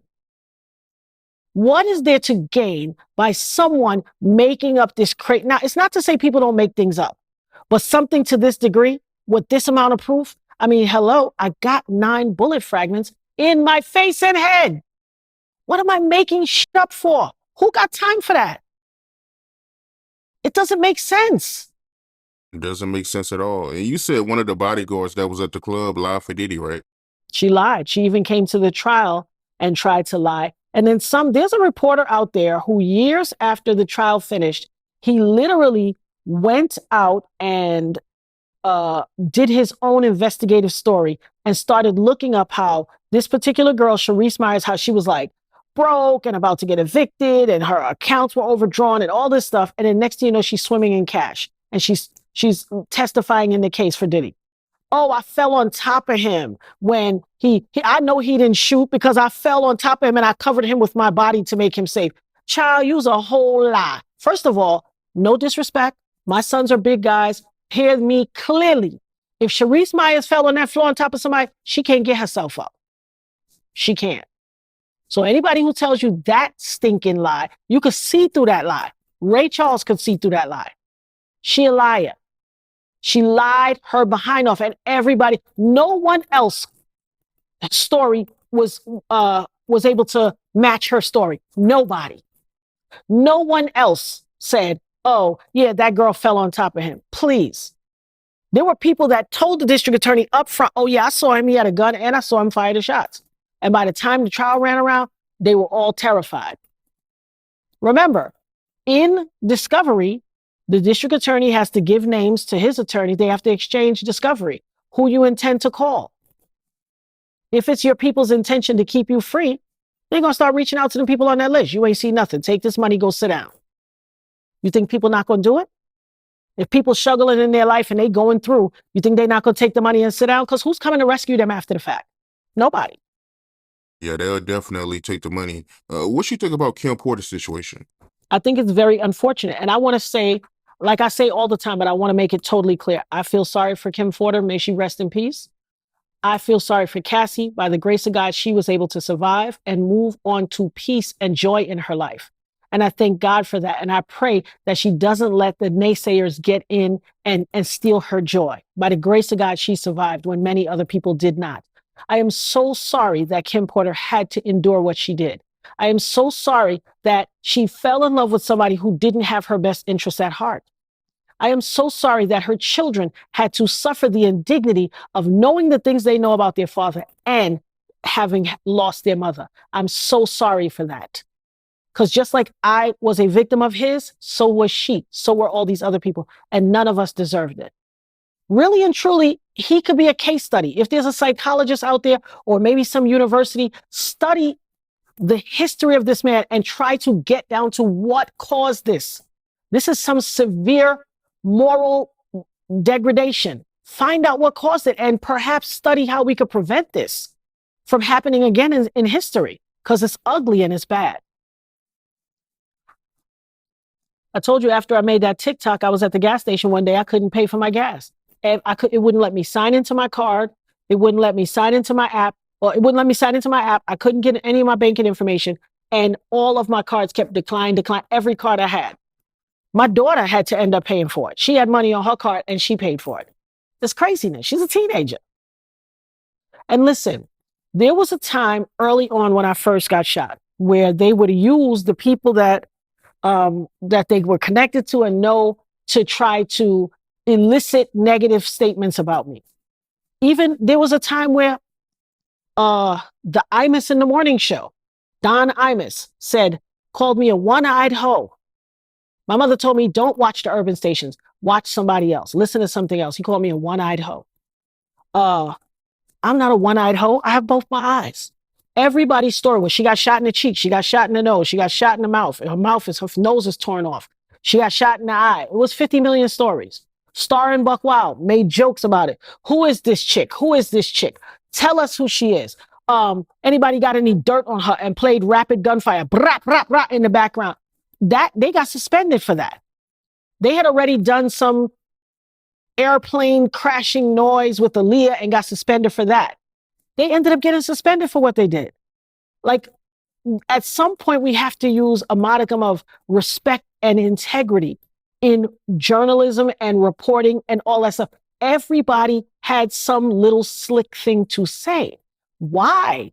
Why are we music and artistry and any industry thing that requires fans so that this thing can move forward and for the artist to make money?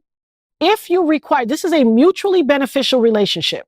You produce your art form, we are the purveyors, we are the purchasers, we like it, we support you, you get money, you keep elevating, you make more music. It's mutually beneficial.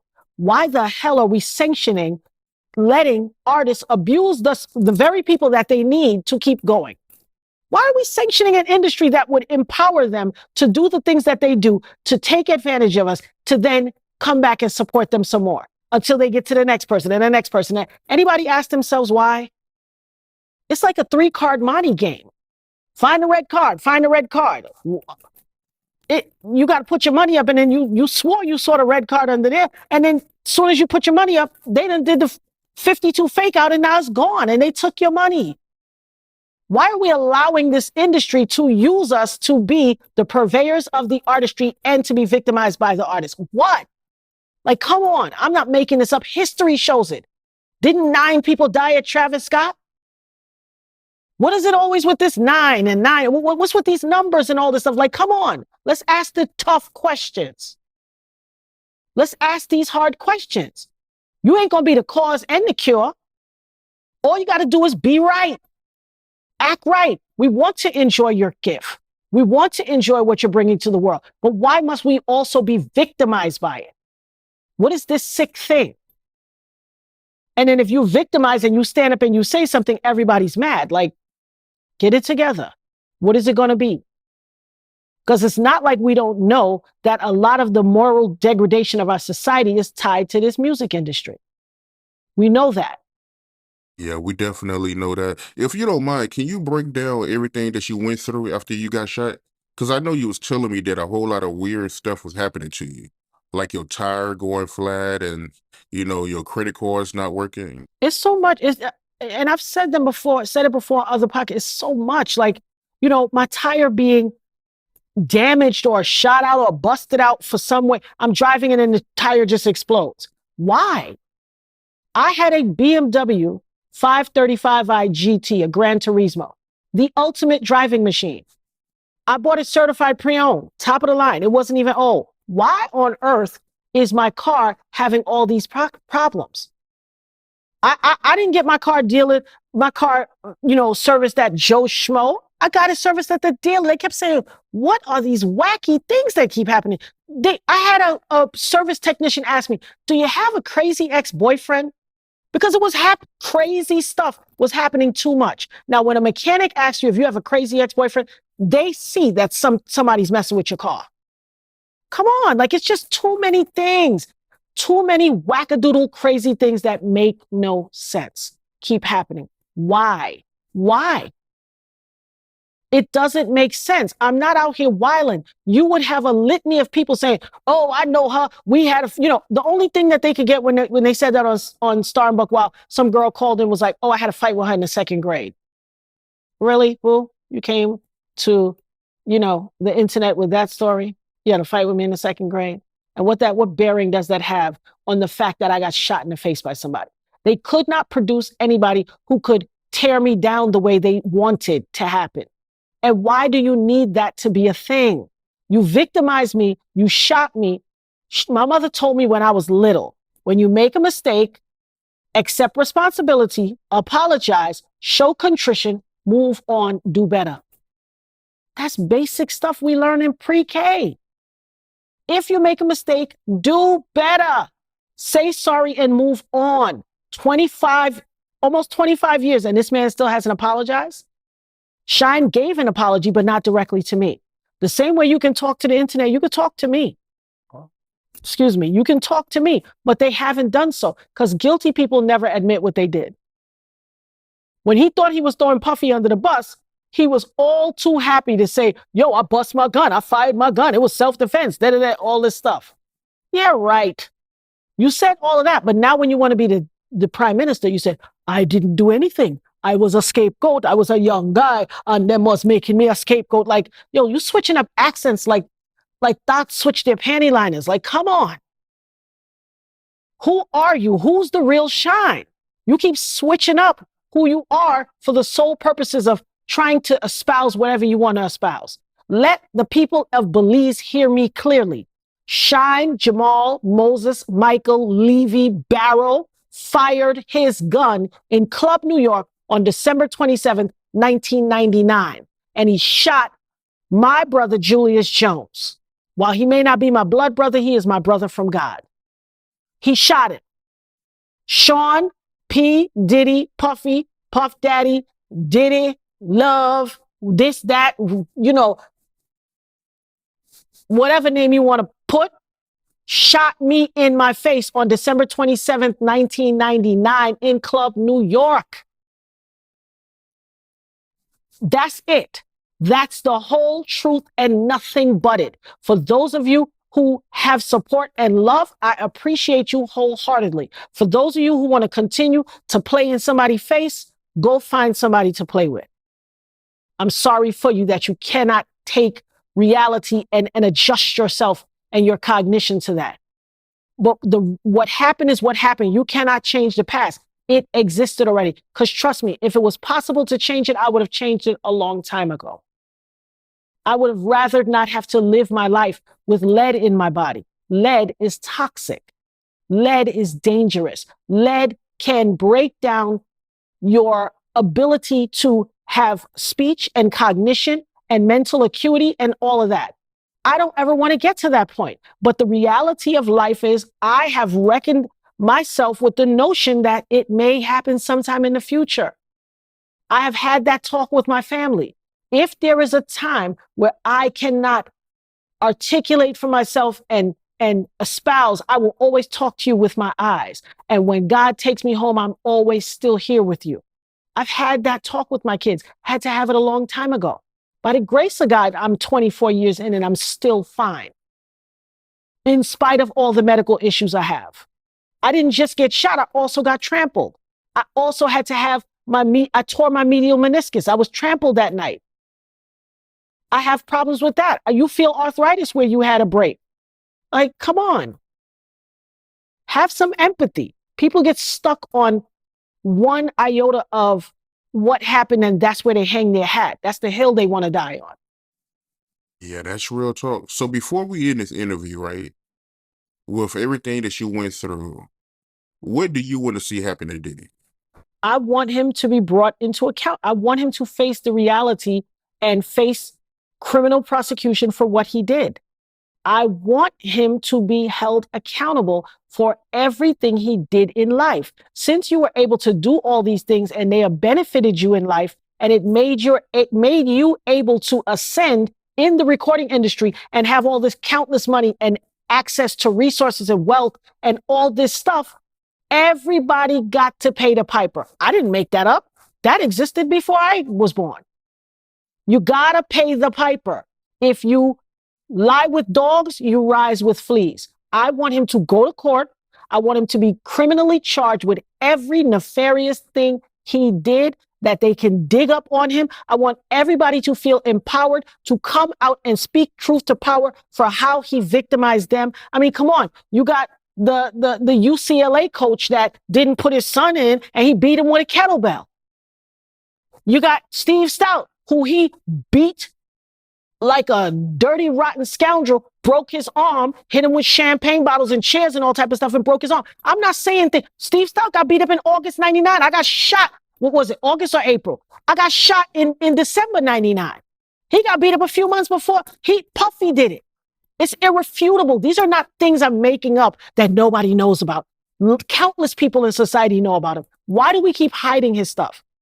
What about the guy G, who was supposedly shot while he was in the bathroom with Puffy, his son, and G in the bathroom at the studio, shot? What did they say? Oh, it was somebody in the street that got shot. He ran in the studio. Through all them locked doors? I used to go to the studio. You cannot enter a studio without being buzzed in, or most establishments like that. But y'all let them tell y'all he came up off the street and ran through all these different security points and all these locked doors and got to the bathroom in the inner sanctum of a studio. How, Sway? How? A lot of people like to take Kanye for a madman, but he is brilliant if people take the time to listen. There are a lot of times that he says problematic things, and I'm not going to swear for everything he said. He said a lot of problematic things in his life. However, when he sat on the Drink Champs and he said, oh, they sent you, your people, your rich baby daddy and all the people sent you to pull my coat. That's why he said, I want to say right now, F y'all. And then he said, now let me say it calm, F y'all. He said, that's why you was up in the club, rah, rah, rah, rah, busting shots, and you could come back and make all this money and keep. He was talking about me, my case. He was talking about Puffy being able to come, shoot up the club, shoot me, and still get away with it and keep ascending in the record company. And he said, they sent you to pull me, to pull my coat and bring me down.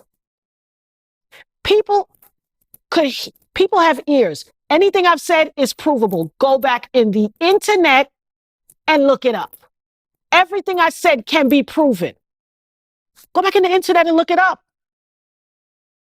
It can be proven. It's irrefutable. There are other people who have said it. There is documentation all the way back down the line, 24 years. You just got to look for it. There's something called the Wayback Machine for things that are archived and pushed out of the internet. When you Google stuff, don't just settle on page 1 and page 2. You might have to go to page 27 to find it. Go do the work. Go look. Instead of coming on the internet, typing, why she ain't say nothing when the trial was going on? Why she ain't say nothing? Why she ain't make a post on social media back then to bring it out? You mean the social media that didn't exist? Well, I will gladly do that for you. If someone would give me the access to the time machine so I can go back in history, I will create Twitter and Facebook ahead of time, invest all my money in it so I can be a quadrillionaire, and I'll say what happened to me on that. And then I'll come back to the present tense and let's see what you say then. Outside of that, it's not possible. Perhaps in a parallel universe, in a tear in the time and space continuum. But in this reality, in this incarnation, social media didn't exist then. I said it back then to all parties involved. I testified in the criminal trial. I testified in everything. I won a settlement against him. Where would that come from if I was making stuff up? Why would he settle with me? For something like that? You're going to settle somebody saying you shot them in the face if it never happened? Come on now. How, Sway? How? Who's going to do that? Think about it. And while I asked for the settlement, the confidentiality clause on my settlement amount, I asked for that. I said, I will not settle unless no one can discuss the amount. The club owner came right out 3 days later and said it all. Everything. Over the years, they've tried to, she under a gag order. She can't speak. Your mama's under a gag order. I'm not under nothing. I asked for the confidentiality and it was broken instantly. There is no gag order. You can't gag order me. You know who could gag order me? Yahusha and Yeshua. God. Everybody else, go kick rocks. Go kick rocks. You cannot make me silent. You got a problem with what I say? Take it to the altar. It's above. I'm going to speak truth to power. God left me here whole, of sound mind and body, with a mouth to speak, and I'm going to use it. I don't care who has a problem with it. If you have a problem with it, go take it to the altar. That ain't my concern. I appreciate you, Art. Thank you so much for giving me a platform. This needs to be said. And like I said, I'm going to come back better. I'm going to build back better. I'm going to bring my brother to come back and let y'all hear it from his mouth of who shot him, because he knows who shot him. I know who shot him. We all know, but I'm going to let my brother come back and say it. Then what you going to say? Then what they going to say? It's going to be hard to say anything. I'm sure somebody in the nether reaches of the internet will find something to say. But we just going to bless their little heart. I appreciate you. I appreciate you.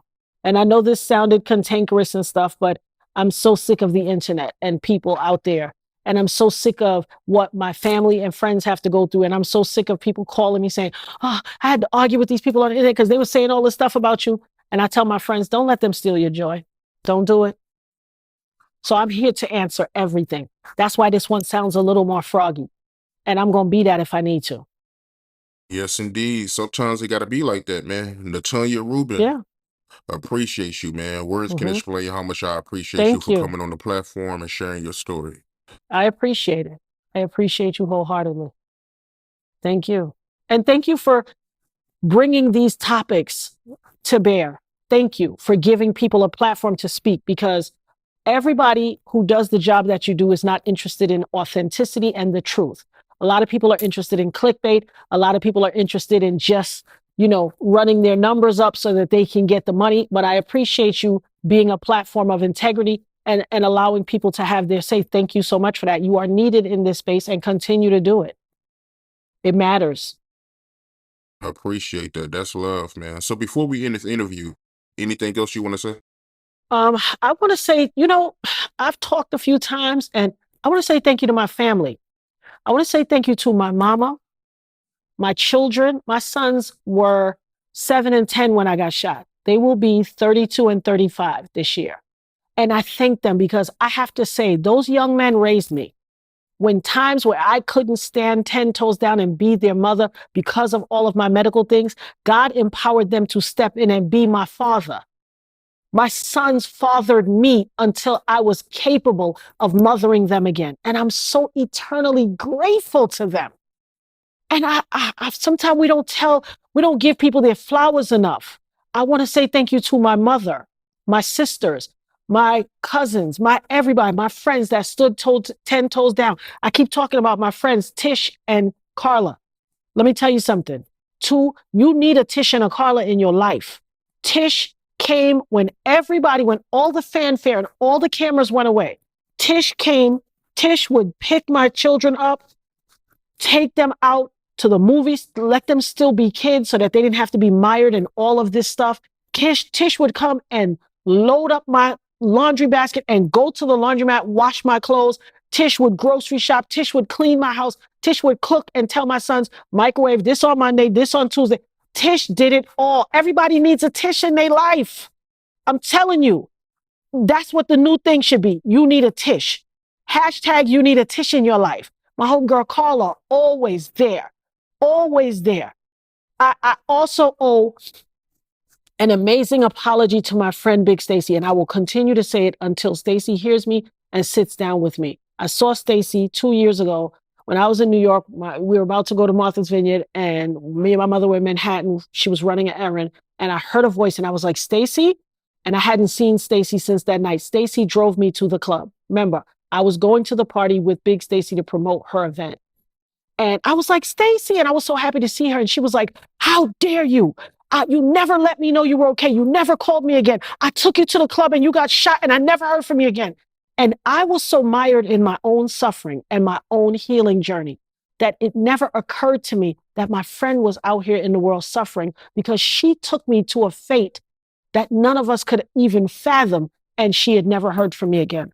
And I am so sorry. She was angry with me. And at first I was like, why is she angry with me? But I had the time to think, and I totally understand what trauma she must have endured for 20 something years, not knowing what happened to her friend. Remember, I moved from New York abruptly. It wasn't in my mind. If the district attorney moves me, I'm not thinking about, let me call this person, let me call. Nobody's supposed to know where I am. It never occurred to me that my friends were suffering. And I owe you an apology, Stacy. I love you like there is no tomorrow. I want to say a shout out to Red and Keisha. Rest in peace. Rest in peace to Scar. Thank you for all of my friends that stood by my side. Like I said before, I had a few girlfriends I found out. They was like, oh, girl, we didn't believe you because we thought you was just, we was like, why would he be thinking about you? And I was more hurt that they didn't believe me. I was like, y'all didn't believe me? It sounded crazy, girl. We just thought you was talking. My heart was broken. Not because of what happened to me, because they didn't believe me. What the hell do I have to make that shit up for? For what? You know how many things are going on in this world? Who cares about making something up. Like, why would I need to do it? I tell you, I was more heartbroken at the fact that they admitted that they didn't believe me. And guess who was the first people to call me when it came out? Girl, you told us that. You said that. Oh my God, you was right. Oh my God. What? You didn't realize I was right until it came out from Cassie saying it and Little Rod saying it? You had no reason to think that I was lying to you. Why did you think that? Why do I have to stop? I want to say to people out there in the world, stop sanctioning and giving credence to what someone you love says once somebody who's famous says it. Believe them. Believe them. And who in your life right now is telling you somebody harmed them, somebody did something foul to them, and because you think that person is of a higher status or a higher echelon or a different plateau in life, you're disregarding them. Look around your life and see who is crying out for help now and hear them now, so you don't have to spin the block later and be like, yeah, you told me, because you are making them suffer unnecessarily. And that person who is harming them will go on to harm others because you wouldn't listen. You wouldn't listen. And that's probably the best thing I could say. Who are you disregarding in your life right now? Give them the respect to be heard. Don't use your life as the litmus test by which you judge somebody's honesty and authenticity. Use their honesty and authenticity and what they're telling you as the litmus test to judge what they've endured. Stop giving people that's famous or higher echelon, or he got more money than you, so why would he lie? People lie every day. You got rich people that lie on broke people every day. And that's what I have to say. Who are you disavowing in your life?